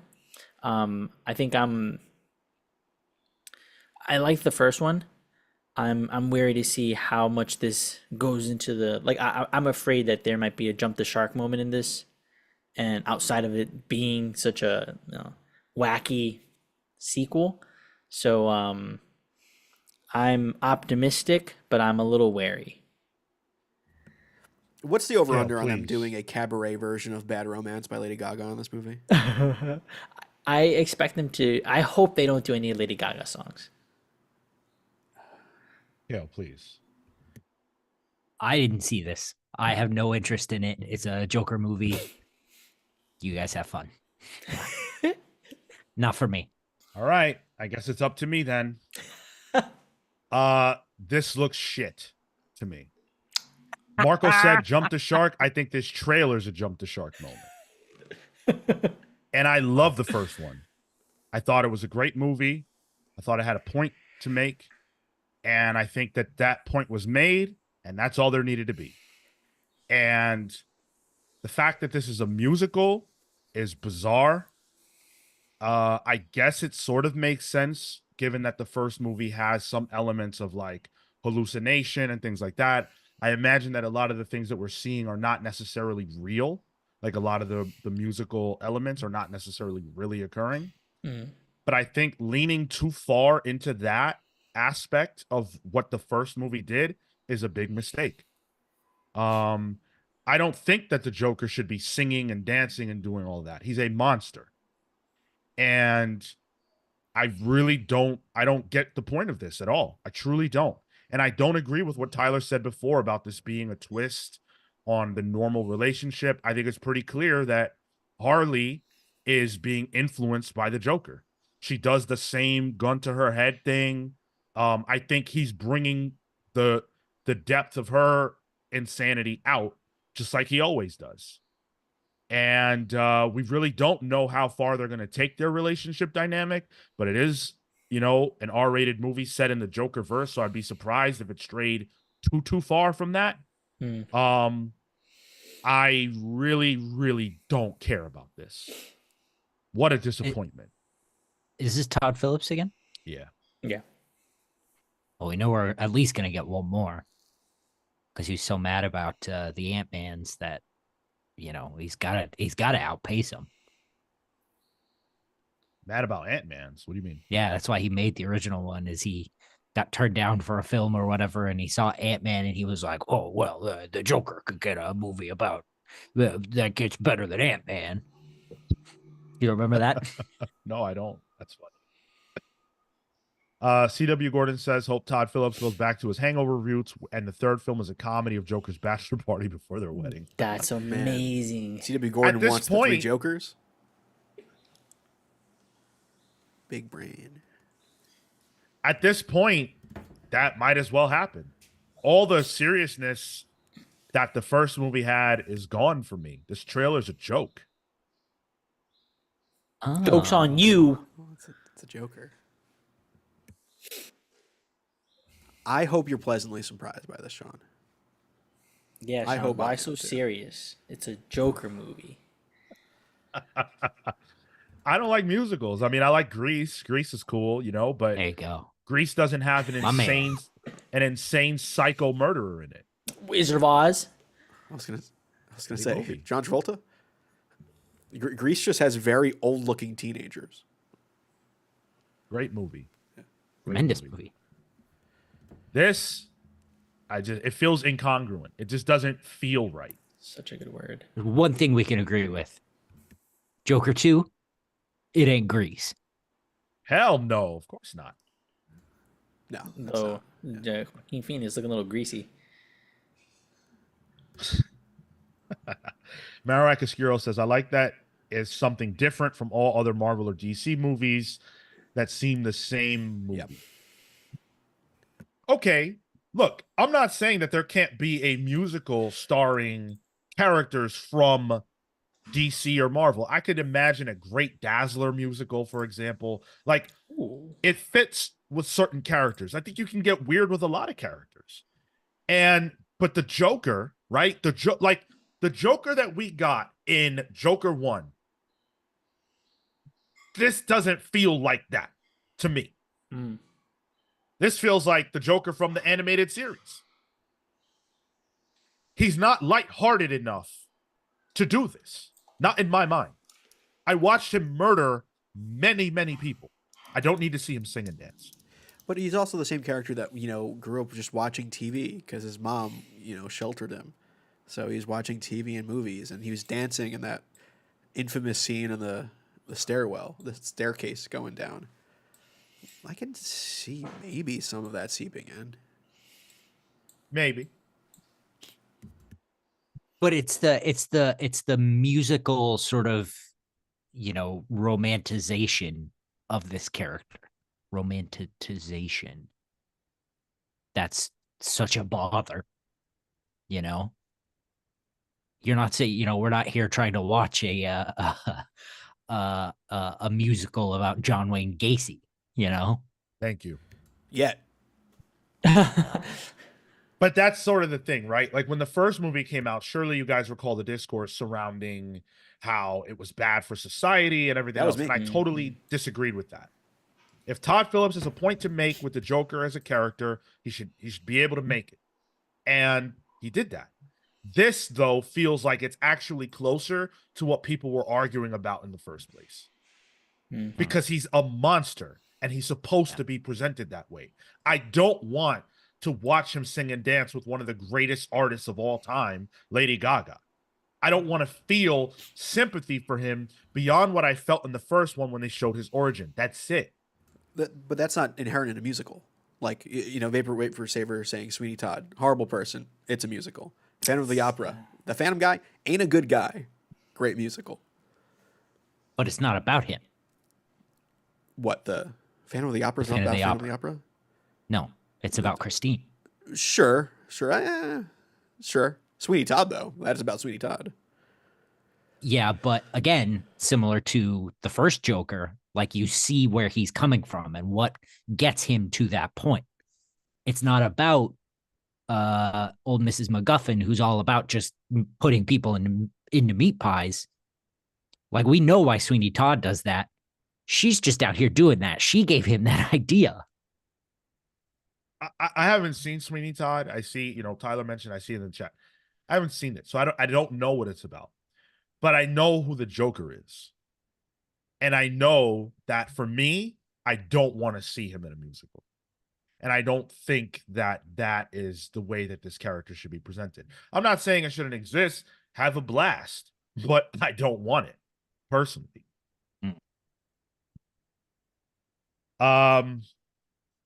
Shrenesh Das. I'm so sorry if I said your name. Shreyesh. Shrenesh. Okay. I'm sorry if I said your name incorrectly. They say, I love you guys. Agree with Sean. Thank you for the love. Look, the movie's going to come out either way. And, we'll watch it and we'll say what we think. I could be entirely wrong. Maybe it's actually a phenomenal idea that gets executed great. But this trailer did not make me feel that way. Yeah. Phillips could have something to say within this. That certainly isn't out of the realm of possibility. And Phillips psychopathy loves company. Well, and like Phillips is like just a student of the medium. Like the first movie was kind of an ode to stuff like Taxi Driver and stuff. So this is an ode to a different type of movie. So I'm excited for that. I mean, and also like villain songs in musicals are sometimes the best songs in a musical. So I'm curious to see what Phoenix will be doing in this, because I assume Joaquin Phoenix is going to be singing in this at one point. So I'm excited for that. I'm excited to see what Gaga will do. But yeah, this is my jam, and I'm pretty hyped for it. Nice. All right, let's talk about something that is a lot closer to my jam.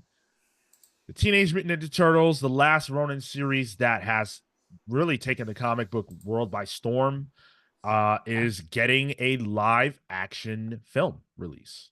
Yo, that's rad. Yeah. Walter Hamada. Yeah. Sorry. Walter Hamada, who spearheaded DC for a time, is now over on the Paramount side of things, and he is, going to be a big part of bringing this to life.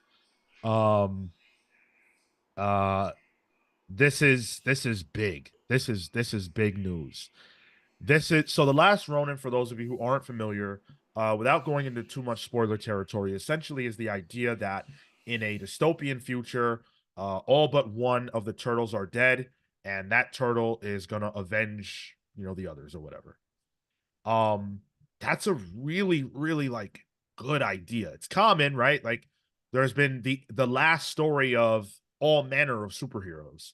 But in the same way that the TMNT were initially sort of like a parody of superheroes and Daredevil, and you got like the way they got their powers is from radioactive goo, just like Daredevil, and the foot, the hand, the same way that it has those roots. I think TMNT, The Last Ronin, takes its cues from those similar types of stories that are telling the end of superheroes. And in this case, it blew up.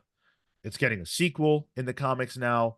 I love this. What do you guys think about the fact that this is live action? The first live action TMNT movie since the 90s. And I think it was TMNT 3. No, incorrect. No? Oh, you got the Michael Bay ones. That's right. Most recently. Those were live action. You're totally right. Yep. My mistake. Yeah. Yep, you're totally right. If it's in that CGI type stuff and you're interacting in the real world, I would much rather this be a CGI led film. I think what was the World of Warcraft, right? I would see it fitting better in that. I don't see it as well interacting with other things, but then we've gotten into a pretty good spot with stuff like She-Hulk, all of the MCU. So I think there's a way forward there. But for me, my mind envisions the Turtles in comics, in art, cartoons, and that's a bias on my end. So I'll take it. I like your first thought about what's good CGI right now, and you went to She-Hulk.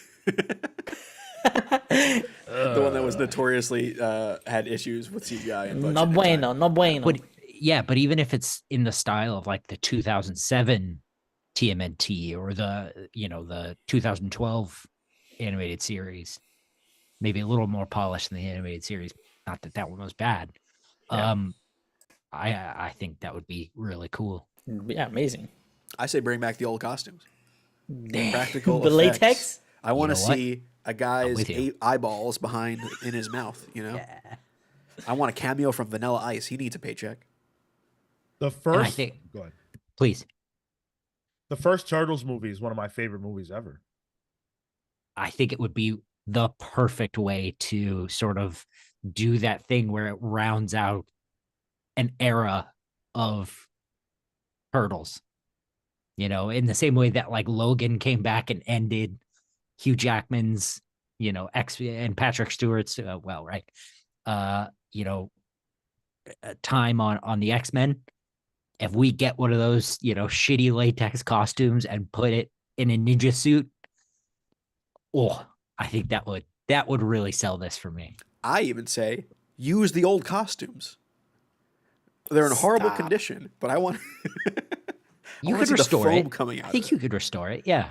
Oh, they look bad right now. Have you seen them? Especially Mikey, who Yeah, I yeah, think yeah, the yeah. last Ronin is Mikey. Oh, Oh, thanks, is it dude. really? Thanks for the spoiler. Yeah. Yeah, Damn. you're really That trying to was not avoid the that. point of this conversation. Yeah, we were really trying to avoid that. Oh man. Douchebag says, I hope it succeeds because who wants to see a movie, especially one where its predecessor is a work of art? Oh, that's about Joker. Joker. I hope it doesn't tarnish the reputation and legacy of a first movie. Only in your mind. If it tarnishes it in your mind, then it's tarnished. I think that stands for the Ninja Turtle discussion too, because those first ones are perfect movies. First one, sure. I don't know about that second or third, man. Second, Secret of the Use, right? Yeah. Second Perfect. one's okay. Perfect. It's okay. The third one is not as good. I didn't even know there were more than one live action. Dude, Yeah. you got to watch that second one. Yeah. Hey, watch the third one. Have a great time. That second one has one of the worst pizza eating scenes I've ever seen in a movie, and it's not from the Turtles. Is the comic in black and white? Yes. Maybe some red. It might be black, white, and red sort of Let me look. situation. Because Maybe like a Sin City situation, with like There it is. occasional colors, from what I remember. I don't know. Because I think from an aesthetic purpose, or from an aesthetic perspective, that would be cool. Like to maintain similar to what they did with Logan, where Logan No, it's definitely a color. is it? Okay. Damn, I'd take a black and white one, honestly. What it is the flashbacks are in black and white. Ah, cool. Which is a cool allusion to the original. Ninja Yeah, Turtle comics. yeah. Yeah, and they're done by Laird and Eastman, which is cool. Wait, the flashbacks themselves? Yeah. Oh wait, and then the rest of the art is whoever's on the. Somebody else. Yeah. Oh, that's awesome. Okay, cool. Yeah. There It's are, a there are a well-lauded bunch of comic. credits Marco. on the. Yeah. I am not crazy about this idea. I'm not. The Last Ronin is good. I don't know if it's that good. I'm more worried about the Walter Hamada side of things. Like I googled him because I'm like, what does that name ring a bell? And his movies that are credited right on Google. I'm gonna list them off for you: Aquaman and Lost Kingdom, Aquaman, Black Adam, The Flash, Shazam. Like that's the era. Whoa, Shazam! That's not. Well, is it Shazam 2? It's Shazam one. Fear of the Gods is there. It's very, very difficult to know who to place the blame on for those movies. Shazam and Aquaman. Well, Aquaman is one of the most successful DC movies of all time. And so, does he deserve credit for that, but not for Aquaman 2? Does he deserve no credit for one, but credit for Black Adam? It's very difficult to parse that out. But the fact is that this is a guy who can make movies come to life. It's not like he's going to be the director. It's not like he's going to be the writer.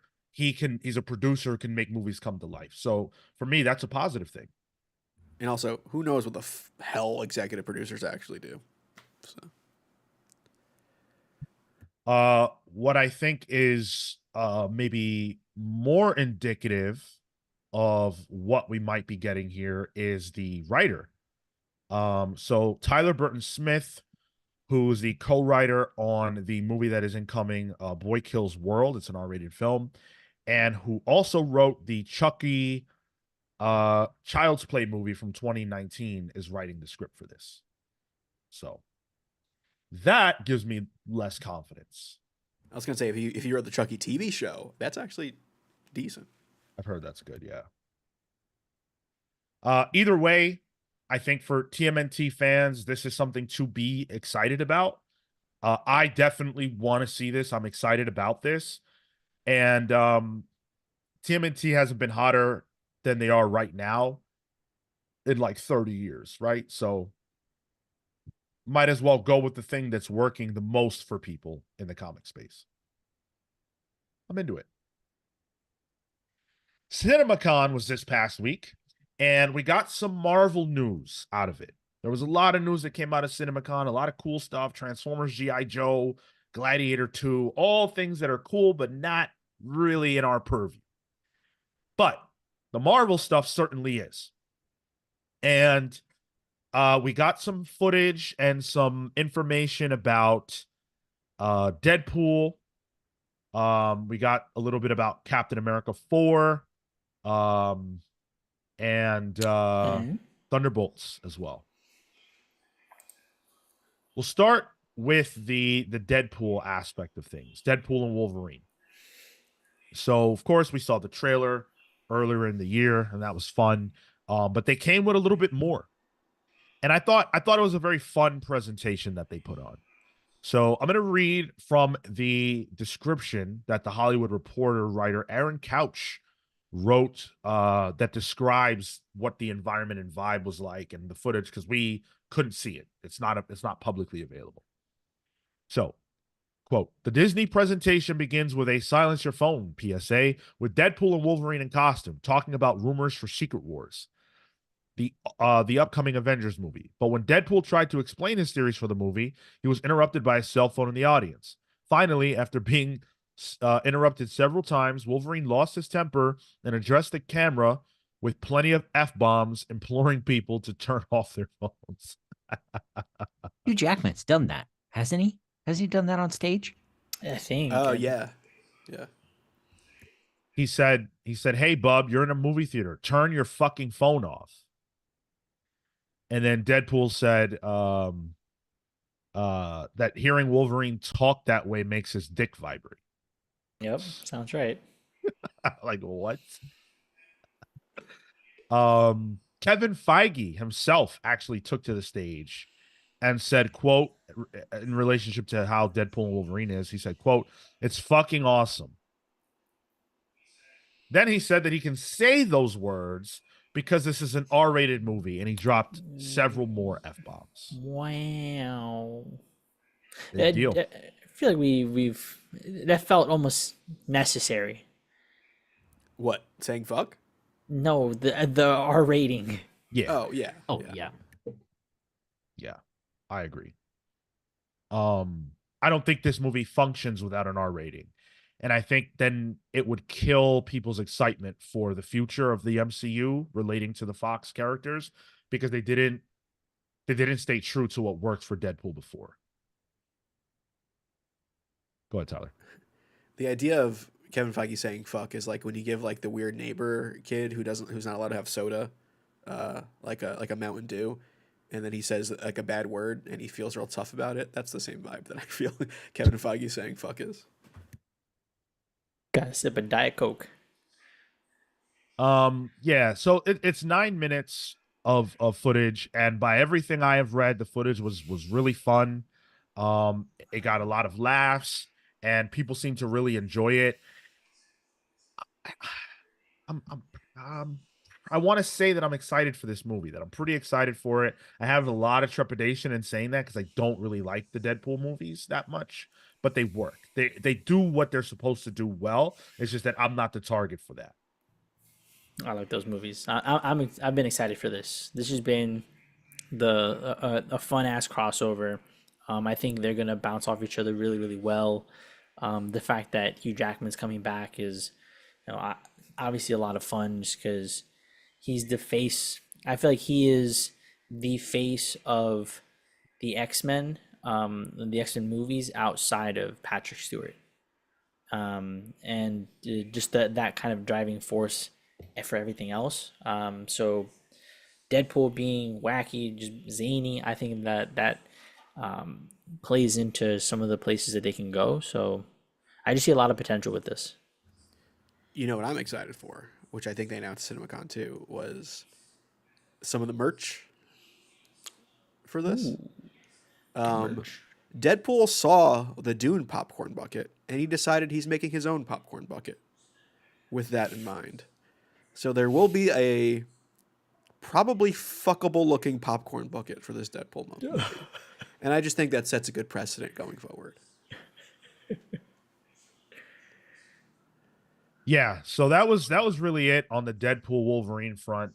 I'm much more excited for the Wolverine side of this and for the cameos than I actually am for whatever, Deadpool's going to do or the actual story.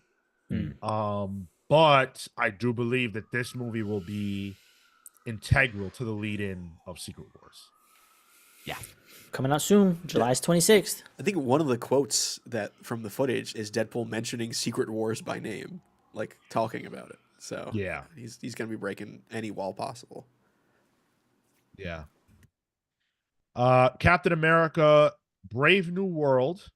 That's the new title of the film. Originally it was New World Order, and it has been changed. I much prefer the old title, but what are you going to do?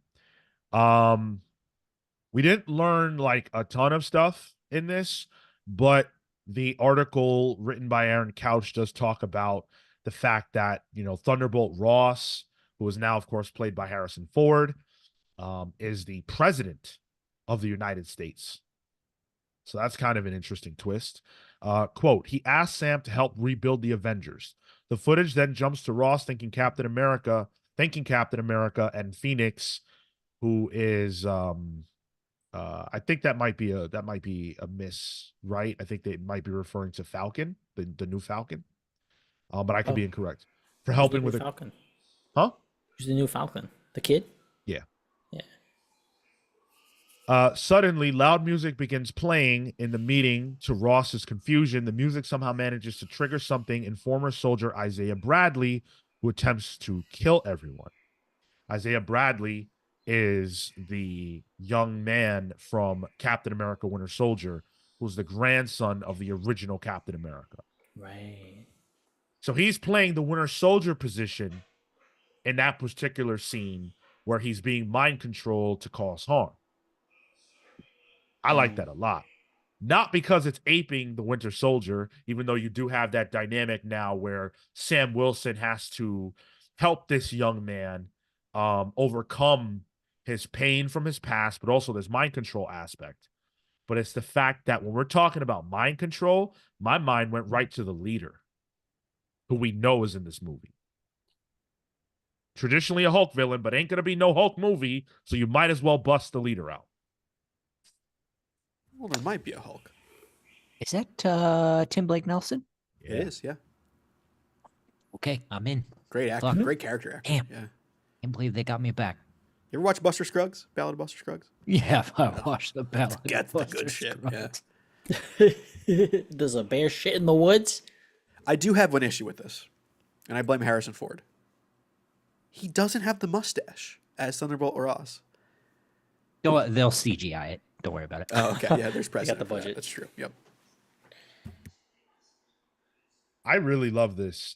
This is probably the movie I'm most excited for. Well, Fantastic Four, but other than that, this. I think Fantastic Four has the responsibility of like giving us bringing the MCU sort of back and like giving us hope for the future. I think this will ground us. Yeah. I think I'm at a worse spot for this movie than I am compared to you guys. This feels like the final continuation of that really slog that was the introduction of Disney Plus and the MCU's hand in that. And it feels like the final vestige of that before they've kind of reevaluated things again. Listen. I'm only excited about Tim Blake Nelson. Okay. I'm going off of what Sean says, and I am more optimistic than I should be about the Fantastic Four. But given that this has sort of the echoes of Winter Soldier, this has also kind of got me, optimistic in the same way. I'm a little bummed that potentially Seth Rollins might have got cut for this movie after the reshoots or whatever, but I don't know. This one is I don't have any heat on this one, personally. The initial potential aping definitely deterred, but in that under that context of the leader, I was like, actually, it's clever. I'm willing to jump back in. I wasn't as big a fan of what is it? Falcon Winter And Soldier. yeah, yeah. Um, so they have to do a little bit of work to bring me in. And the fact that I Winter Soldier really, isn't in this is rough. Hmm. I really enjoyed Captain America Winter Soldier. And so I've been really looking forward to them following up on that stuff. And the fact that, Sam Wilson as Cap is getting a movie is exactly what I complained about not having happened before. So the fact that they're doing it is great. They're meaningfully following up on Isaiah Bradley, who is a character who will absolutely be utilized as Patriot going forward, Yep. furthering the Young Avengers that we clearly are getting to at some Yep. point in the future. I think this is a perfect setup. I can't wait. Sean, does it as a fan of Winter Soldier, Falcon Winter Soldier, does it bug you that Zemo and Winter Soldier aren't in this? No. No, because I don't think that Sam needs to be tethered to those characters. I think he can stand on his own and build his own, supporting cast. And I think Marvel is making a smart decision by carrying over not very much of what that show was, carrying over the spirit of it and Isaiah Bradley. If you want to see Winter Soldier, you can watch the movie we're about to talk about next, which is Thunderbolts. We didn't learn a lot. There wasn't a ton that came out, in the Thunderbolt stuff.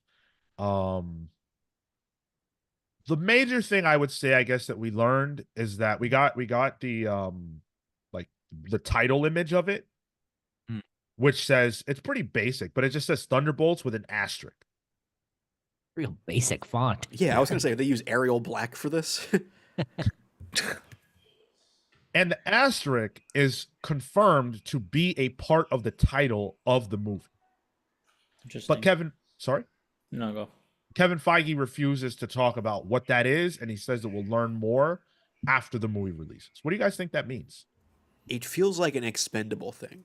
Like an asterisk feels like a government, redacted sort of situation, Yes. or kind of like there's an asterisk here because there's stuff you need to know about them otherwise. I think of like an asterisk as like Barry Bonds' Hall of Fame record, in baseball. There's an asterisk on it because he was roided up. So it has like almost like a negative connotation to it in my mind. I get it feels like it's an ops mission or something, and so you have to, yes, this is the Thunderbolts for the and you need the context. You need to be able to have the context before this officially launches. So I wonder if this affects the character breakouts, similar to how oh my god, Suicide Squad, the second one, it had like a whole slew of initial characters, and then some got killed and swapped in and out. So I wonder if that means that this is the Thunderbolts for now. Something's going to happen to these people in the makeup of this team. Are you equating the asterisks with an editor's note in a comic?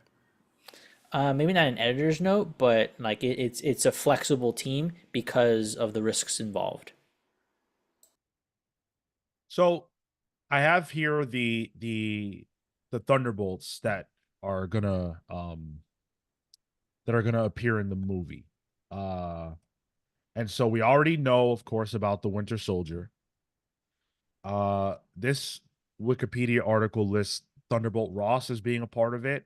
I'm gonna guess that in Captain America 4, Brave New World, Ross asks Sam to put together a team of Avengers. We already know that. And it doesn't happen, right? He doesn't do it. He's not working with Thunderbolt Ross. Thunderbolt Ross is not just that. He is also the Red Hulk, which we all know. So looking at this roster, right? You got Valentina Allegra de Fontaine, Thunderbolt Ross, Winter Soldier, Black Widow, who's Yelena Belova, Ghost, Red Guardian, and Taskmaster. I don't look at that and say, oh, they're all going to die, right?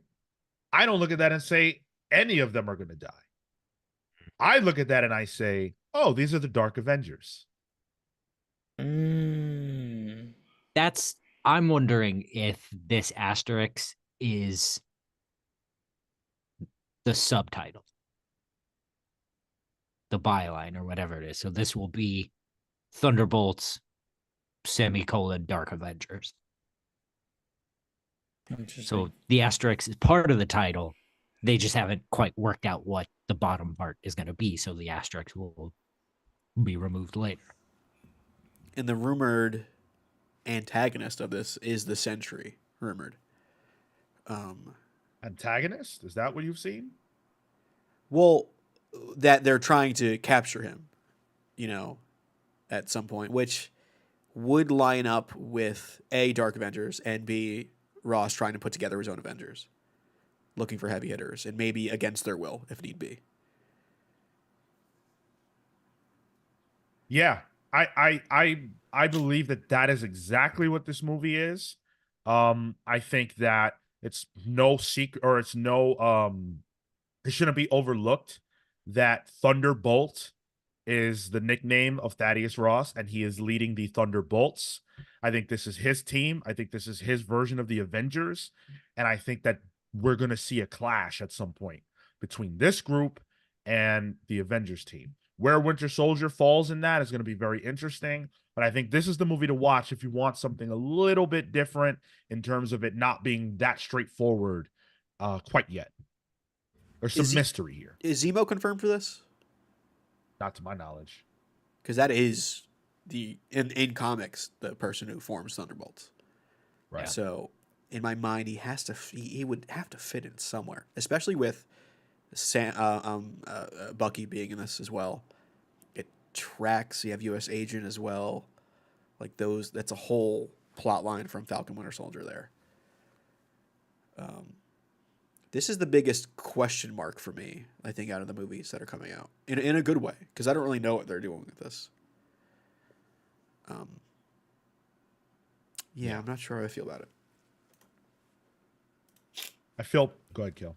Well, it's so far away from all the other stuff we've been talking about lately with Secret Wars and, Fantastic Four and Kang and all that.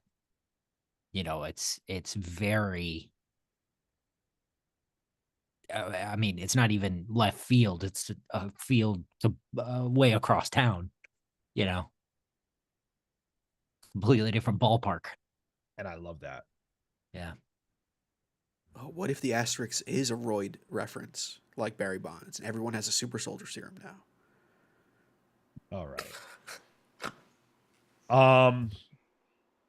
Promiscuous Time Traveler says, lost my love for Harrison Ford, mediocre acting, and less than amicable personality as a human. Oh, jeez, that's harsh. Dude was like 95. Like, Let that man live. Yeah. He's been in several plane crashes at this point. I can't imagine he's having a good time. I don't actually know much about him as a human being. I don't know. He's grumpy, but in the same way Cale's grumpy, Just don't want to be here. That's why he's been in so many plane crashes.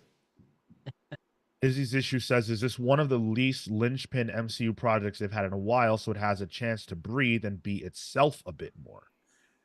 I think that was in reference to Captain America. Right. Yeah.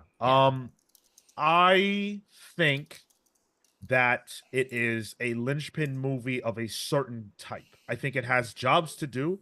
I think it has to establish Isaiah Bradley as Patriot, making, for the Young Avengers. That's pivotal. But I also think it has to establish Thunderbolt's reasoning for putting together the Thunderbolts, which is obviously extremely pivotal. And Sam Wilson as Captain America in the public, who is going to ultimately lead or be a part of the next genuine team of Avengers. So I think it has a lot of work to do. But it's not, it's not an Avengers movie. It doesn't have to drive the plot forward that much. But I actually think this is the kind of movie the MCU's been missing. Yeah. Something to make shit happen, locomotion.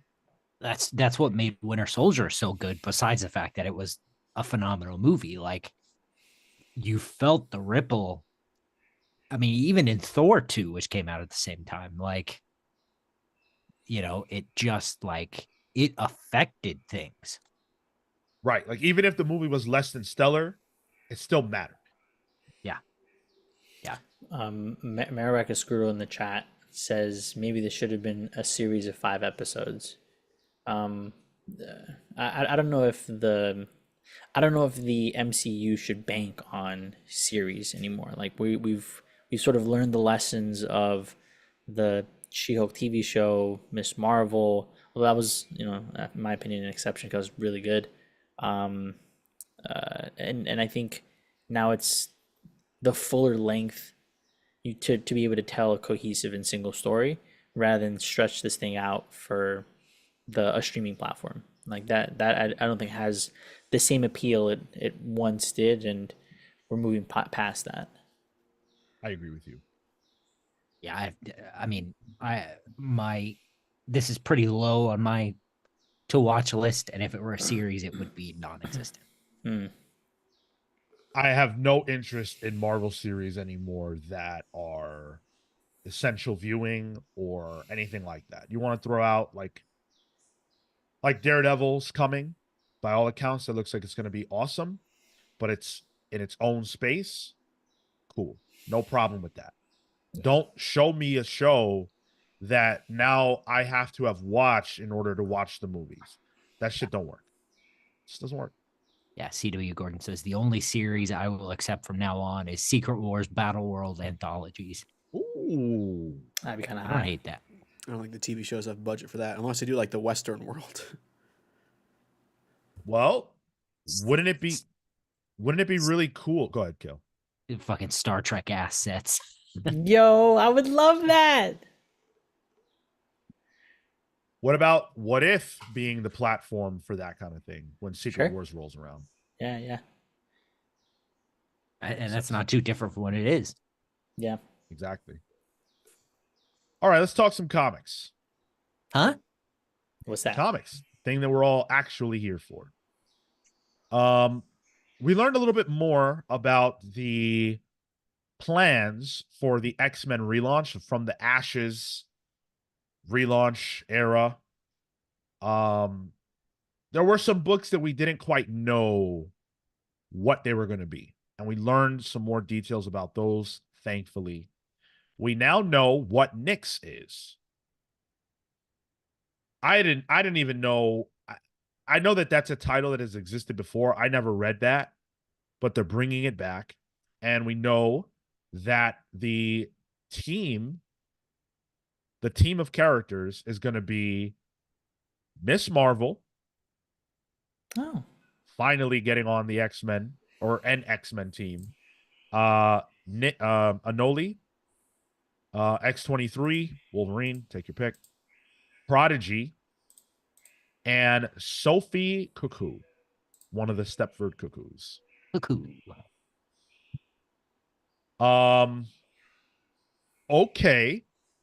Okay, that's sort of interesting. The series is going to be written by Colin Kelly and Jackson Lansing, and the artist is Francesco Mortarino.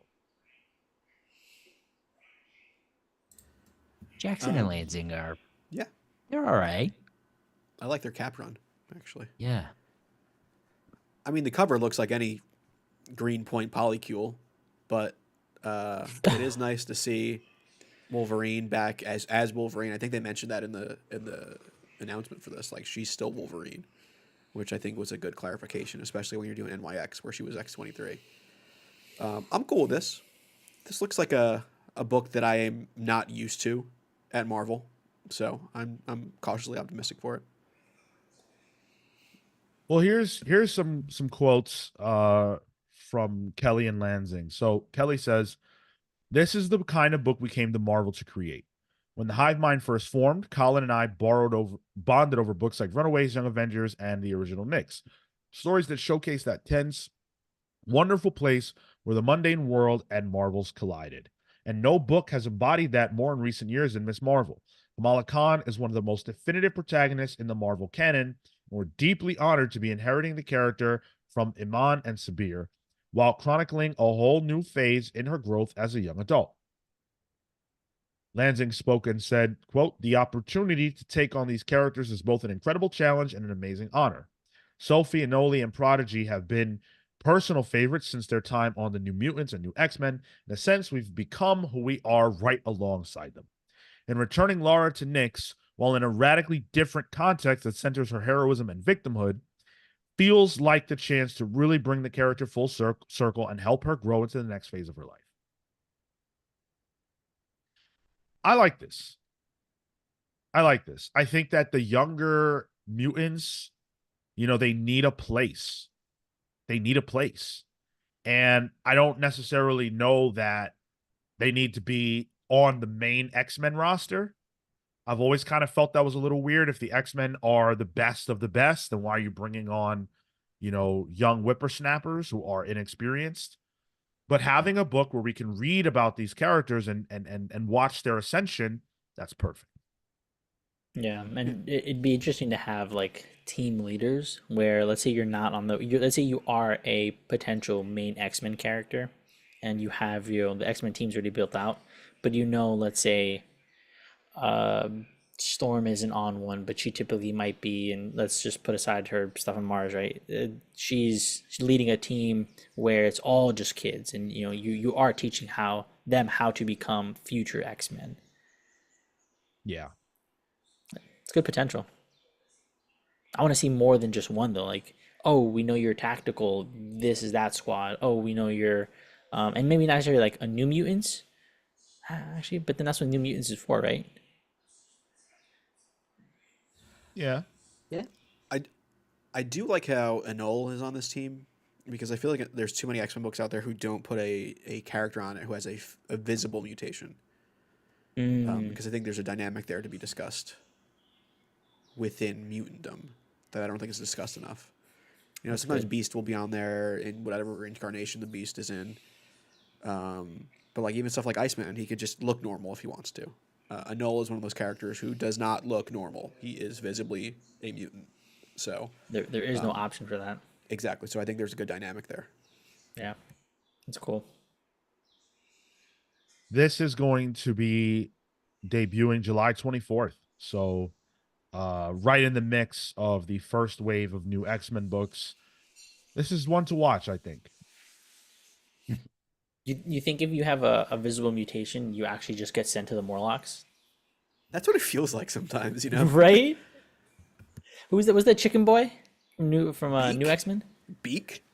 Yeah, Beak. He's like, yo, actually, go study with these guys in the fucking sewers. And Sean, who's the guy that takes away all your powers and the cards in your hand? Leech. Leech, yeah. Another one. Yeah. All right. So that's one announcement, one reveal. We also learned about the Phoenix series. So Phoenix was one of the books that was announced. We didn't really know what it would be about. There was the Bleeding Cool article that said that Stephanie Phillips would be writing it, which was accurate because Stephanie Phillips is the writer of this book. The artist is Alessandro Miracolo, who worked on White Widow. And this book is going to follow pretty closely after the events of what we've been dealing with Krakoa and the Phoenix angle of things. One of the questions that we had was, who is the Phoenix? Who will be the Phoenix? And the answer, very definitively, is Jean Grey,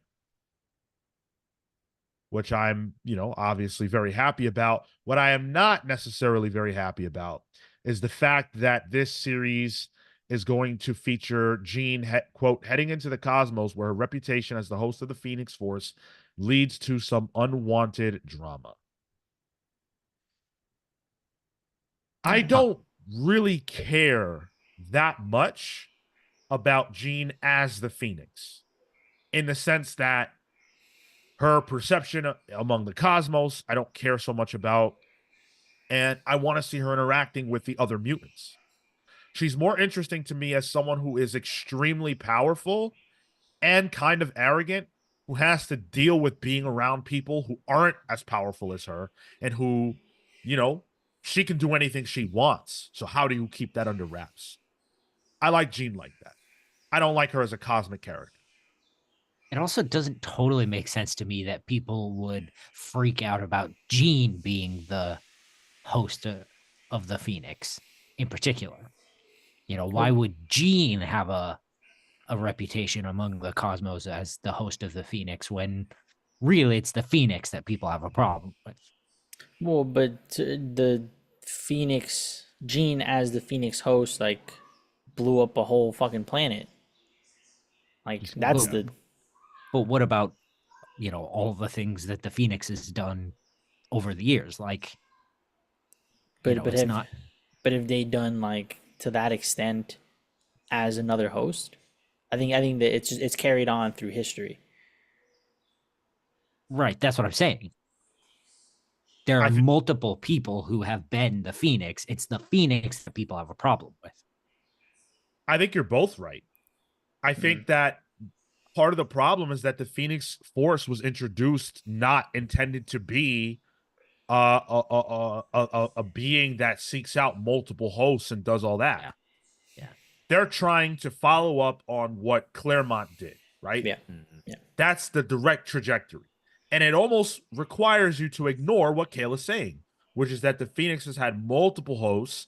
And on top of that, is an entity that has existed within the cosmos for a millennia and has done a lot of screwed up things. It doesn't really work if you think about it. Yeah. Marvel did that to themselves.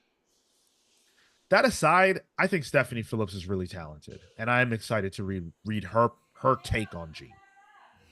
I'm excited to see what other space X-Men characters she could run into. Shi'ar involved in this. Ooh, Throw Gladiator around, Starjammers. Maybe she can go talk to her father-in-law a bit. They've already said, that she'll get an SOS from Nova. Cool, yeah.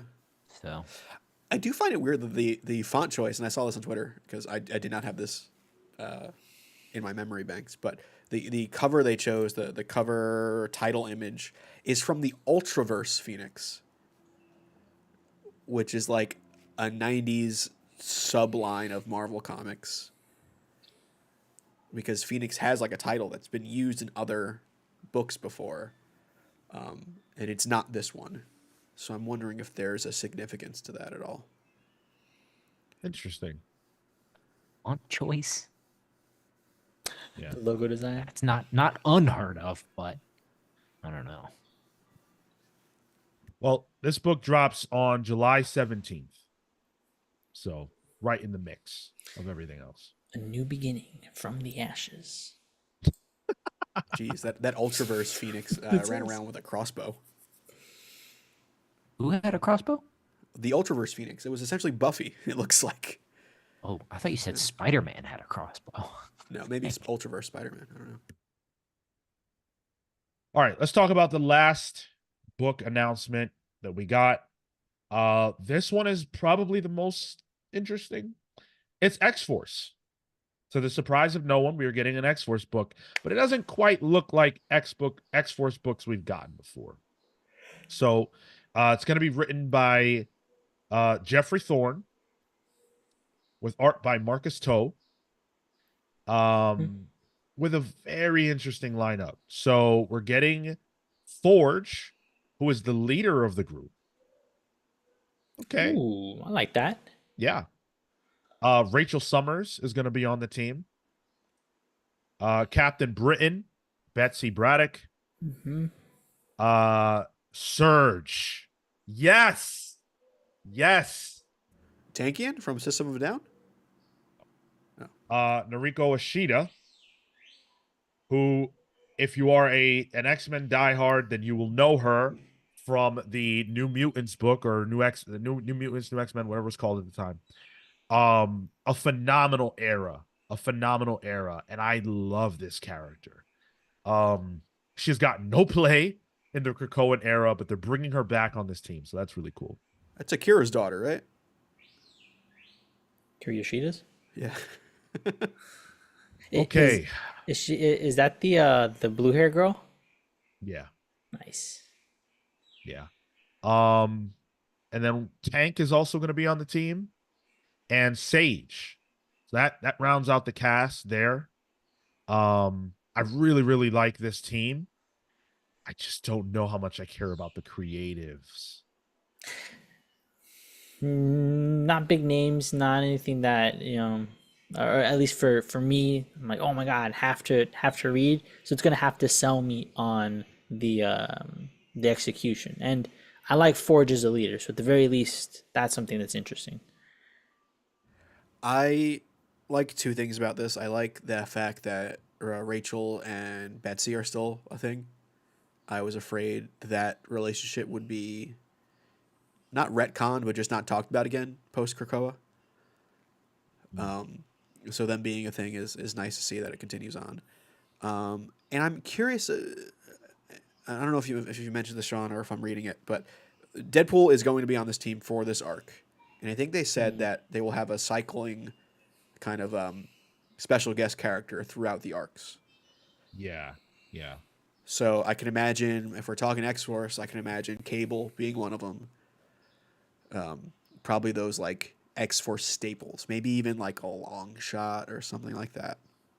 Hell So, yeah. you a long shot fan, Sean? Yeah, long shot's awesome. Yeah. You ever read that miniseries that was No. maybe a couple years ago? Yeah. No. It might be in your stack for all we know. Could be. No, it's good mini. But yeah, I like that idea because that's enough of a shtick for a comic to get me to, even if I don't like the first arc, be like, oh, maybe I'll check out the next one. Yeah. If it's good. Like, because I don't have a connection to the creators, it's really going to be about, do they knock it out of the park? And that for me, the first issue really has to be a banger. But it has Surge on it, so I'm down for an arc. I'll stick up for the creators here for a second. Please do. Marcus Toe is tremendous. One of my favorite Agreed. artists. I think he's potentially sort of a weird choice for X Force, given the historical themes of the book. So Marcus Toe really made his bones on Red Robin. Oh, Yeah, right sure. after Batman died, and he's done bits and pieces of Marvel work since then. But I think it shows an interesting trajectory. Maybe one that's not necessary. He's not a violence artist. So I think this is an interesting sort of indicator of sort of the direction that maybe this could go, that it's not, it won't wholly be violence and gore and, not that X-Force necessarily was, but it won't be so dark. Yeah, and Marcus Toe, I knew I recognized his name from something recently. He was working on some of Excalibur, which also had Rachel and Yes. Oh, okay. Yeah. and Betsy. Yeah. Shang-Chi, I guess the most recent run of Shang-Chi was his most recent stuff. So This is the description that Marvel put out for this book. To save nothing short of existence and self, they'll jump sword, gun, and fist first into a deadly uncertainty, and the only thing getting in their way will be the secrets they keep. A new path forged. The world is fractured. Forge uses his powers to devise the only fix. An all-new, all-different X-Force. Forge leads a custom-made, hand-picked team of mutants in the off-the-books mission so dire, so integral to the fate of the Marvel Universe, there is no time to stop for permission. Plus, as Forge detects increasing threats across the planet, he'll recruit specialists for each target. Releases in July. There's no July 31st. Cool. Doesn't sound quite like X-Force to me, but all right. Well, something different. It's all new. Espionage, sort of specialized missions. and throwing Deadpool in there while the Deadpool movie is coming out, smart. Yeah, makes sense. It's a good play. It's a good play. And then it's one of the staple X-Men books, so you gotta have it out, right? Aaron Ruiz says they got pairing outfits. I will check out number 1. There you go. Aaron Ruiz is simple, man. Love a team look. I feel like that's kind like in this case for me, I think it's a turnoff. But yeah, I don't think I'm a big fan of that. But glad it's I working don't for you. I don't think these are that great, to be honest. I mean, we haven't seen them, the full thing, but just looking at it, the costumes aren't really doing anything for me. Yeah, like Surge doesn't look right. Like they all like Deadpool's not the leader, but they all kind of look like Deadpool. Right. You know, They know where the money's coming from, I guess. like Deadpool has money. Come All right. We've got one last thing to do here. We are going to, as we always do around these parts, we're going to spin the wheel. We're going to spin the wheel. In the wheel. Wheel of games, whatever game we land on after we spin this wheel, we're going to play. We want you guys at home to take part with us and have a good time as we close out the show. So Tyler's going to spin the wheel, and whatever it lands on is what we're going to get into. Let's go. Okay, let's see what we got here. Spinning, spinning, spinning.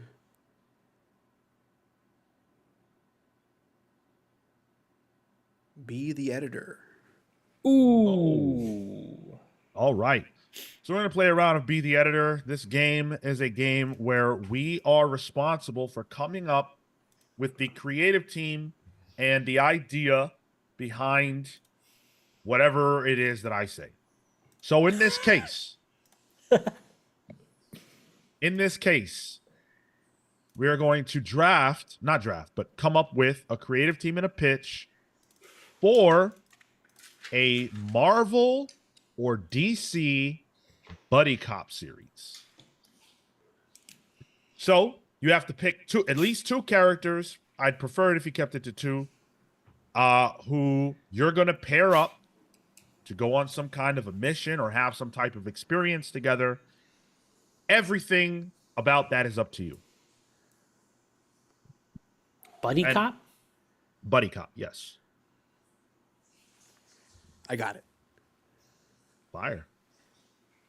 All right. It is a Brubaker and Phillips. I'm just going to throw it out there. I think crime. I think buddy cop. I think Brubaker and Phillips. I'm throwing those guys on there. But this is going to be set in the DC universe. And we're not just dealing with the, I guess, it's not Gotham stuff, where you think of crime. You think of Gotham, Crime Alley, Penguin, the Marcones and stuff like that. No. What we're dealing with is the mystical side of the DC universe. Buddy cops in the magic realm. And it's going to be a rotating cast of buddy cops, but there'll be one consistent, and that's Detective Chimp. Oh. Detective Chimp, and then somebody else that kind of ties in with the story at hand. Maybe they're one and done stories. I like the idea of one and done issues at this point. So yes, I'm going to make them one and done issues where there's a Batman Brave and the Bold situation, but it's Detective Chimp Brave and the Bold. And he gets a new buddy that kind of helps solve a mystery each issue. First one will be Kid Devil, but we'll cycle through. Maybe a Swamp Thing issue here and there. Trenchcoat Brigade, the Trenchcoat Brigade. Good. I wanted to go a little bit weird, but not that weird. Weird for me. So I really liked Unstoppable Doom Patrol. I thought that was awesome. That was a great book. So I want to get that creative team. I want Dennis Culver. I want Chris Burnham. But I want them to create a story, to draft a story about the Flash and Green Lantern. And they're two characters that have a history together. I want a story that's going to be a mystery that involves Oa, but also the Speed Force. And I want them to both have to work through their issues with each other, their issues with their power sets, their issues with their origins, to uncover the truth of whatever it is that's going on and solve it in a hilarious fashion and a weird fashion that I think only Dennis Culver is capable of writing. Cale, correct me on this, but we've never had like a definitive Green Lantern Flash book, right? They've always interacted. Has there been like a hard traveling heroes type thing? It's not hard traveling heroes. I believe they did their own book their own sort of series of The Brave and the Bold. Okay. That was aside from the Batman guest star stuff. That's a good idea, Sean. I like that idea. Oh, thank you. I'm gonna do a 2 to 3 issue arc where Batman's on vacation. He leaves it up to Damian as Robin, and he calls in Nightwing to just like check in and oversee Gotham for a little bit.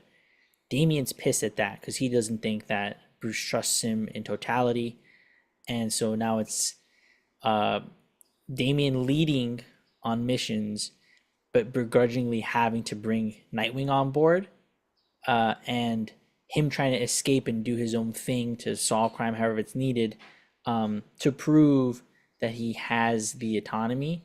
But in the process of him proving it, he, can go overboard a little bit, tends to get a little unhinged.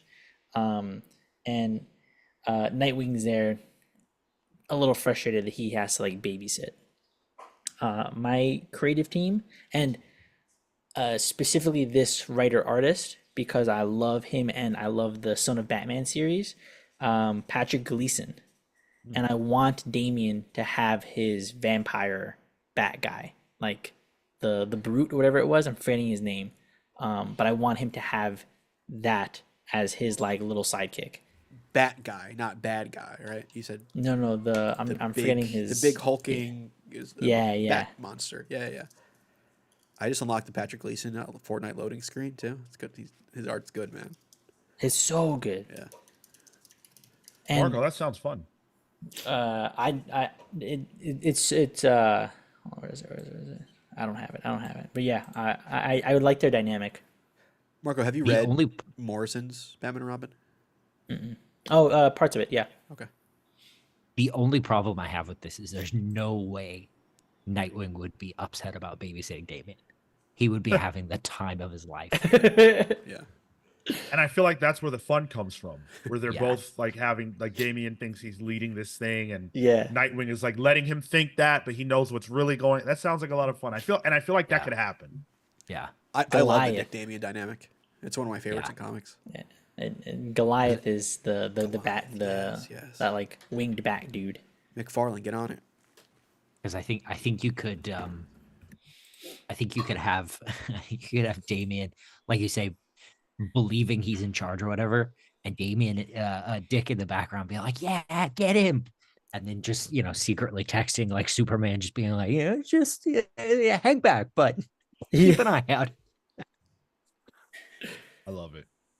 I love that we've all gone in all of us have gone in a really weird direction, and I'm going to continue that. I have maybe a weird one. So my writer is going to be Al Ewing. Maybe you guys can help me come up with the artist. I have an idea. But I'll tell you my story first.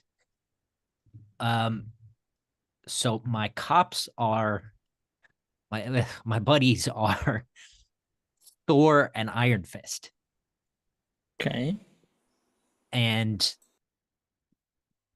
there's been a murder on Kunlun during one of the tournaments. But it's an Asgardian who's been murdered, and they've got to come together and sort of figure out what the deal with that is.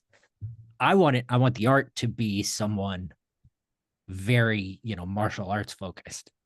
My first thought was whoever did the first issue or the first arc of the most recent Robin series. Was that Joshua Bogdanovich? Williamson? What was that, that? Tyler? I think Who was it? Tyler's right. Was it Bogdanovich? Yeah, I know he did some of it. I'll check right now. Hold on. But yeah, somebody who can do really kinetic martial arts and really powerful stuff. So, might I offer an artist here, and I always mispronounce his name. I just reread Caged by Jenny Tartovsky, Ooh. which is a Luke Not bad. Cage mini that is wild. It has one of my favorite panels of Cyclops just screaming Gene in it, all drawn by Tartovsky, which is gorgeous. Or Sanford Green might be a good one. I don't know why my mind went to Carr Andrews for this. Oh, Iron Fist. Yeah. Yeah, because of Iron Fist. And I don't hate that. Is it Gleb? Gleb Melkovich? Melkinov. Yeah. Minikov? Melkinov. He would be good. Yeah. Yeah. Yo, martial arts. Maybe it'd be something that DWJ starts to get into after wrestling. I thought that, but I wanted to sort of avoid that. Okay, I feel like we lean. There are a lot of people that I feel like we lean on, sure. and I wanted to avoid that just a little bit. You mean like Brubaker and Phillips? Yeah, Al Ewing. And I actually just finished Avengers Inc. as well, which is the Wasp buddy cop book written by Al Ewing. Yeah. It felt like it had to rush to its ending because it wasn't selling or whatever, but it was good. It was a good 5-issue stuff. Let us know whose pitch you would most like to read. Which of our pitches do you think would make the most successful book, or the one you'd like enjoy the most? Whatever your metric is, let us know.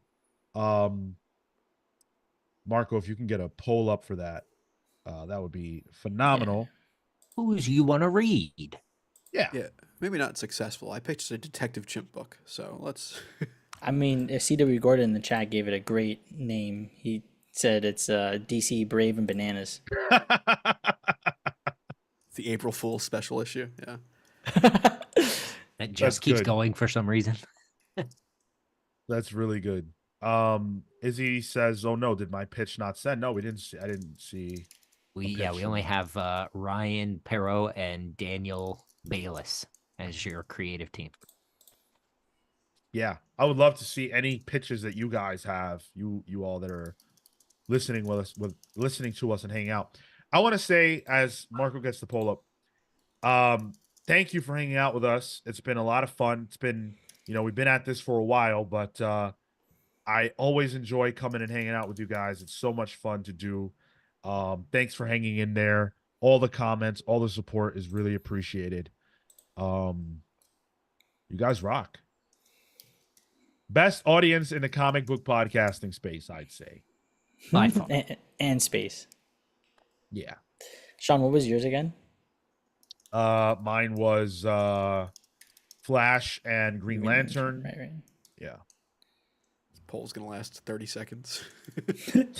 Marco's got to type out each pitch. Yeah. I kind of thought this would be happening during, but it's all good. It's thinking. The next time that we will be live with you is this Thursday for Pals Pulse. We have I think a great show planned for that. We've got some really good books on tap. In addition to whatever you guys vote for in the listener pick poll, we will be reviewing Ultimate Black Panther #3, Rox and Thor #1, that's finally coming out, Fall of the House of X #4, and Helen of Windhorn #2. Oh. Also, we will be joined by a special guest for the very first time in the history of the show. We will have a guest on Pals Pulse.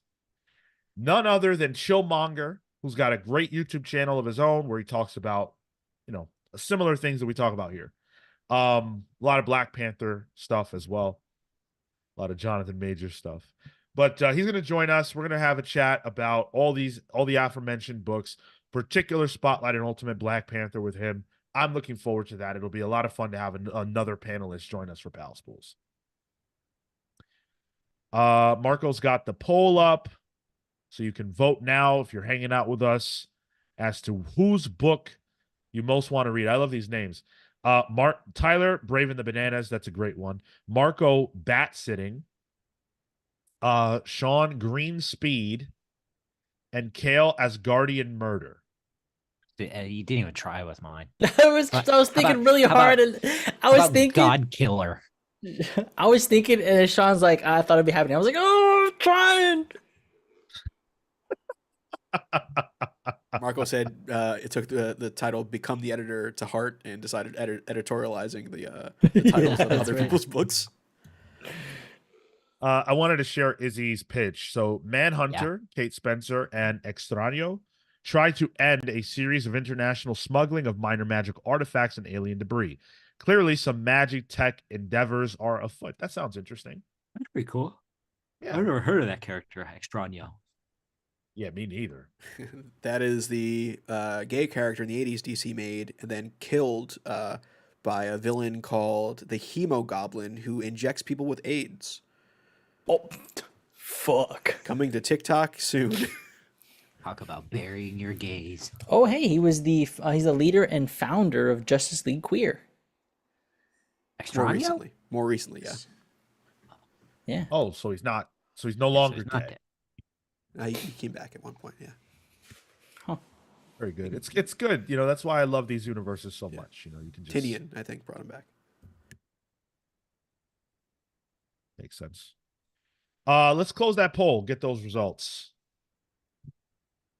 Get The out. winner is. Oh, looks like it's Tyler. The Brave and the Bananas. I'm seeing a 3-way tie. Yeah, so am I. Hold on. Yeah, Mine I am didn't- too. Marco's just Read the he's first just one. making it up because I mean, I'll he take got it. last. There it is. Well, the three of us tied, and Marco, unfortunately, coming in at last place. With Damn. his bat sitting concept. Thank you guys so much for hanging out with us. We appreciate you. Enjoy your weekend. Enjoy yourself, whatever it is you're doing. Remember the fact that we all love comics, and if you love something, you should speak highly about it, especially if you have a platform like we do here. We'll see you on Thursday for Pals Pulls at 6 p.m. Eastern.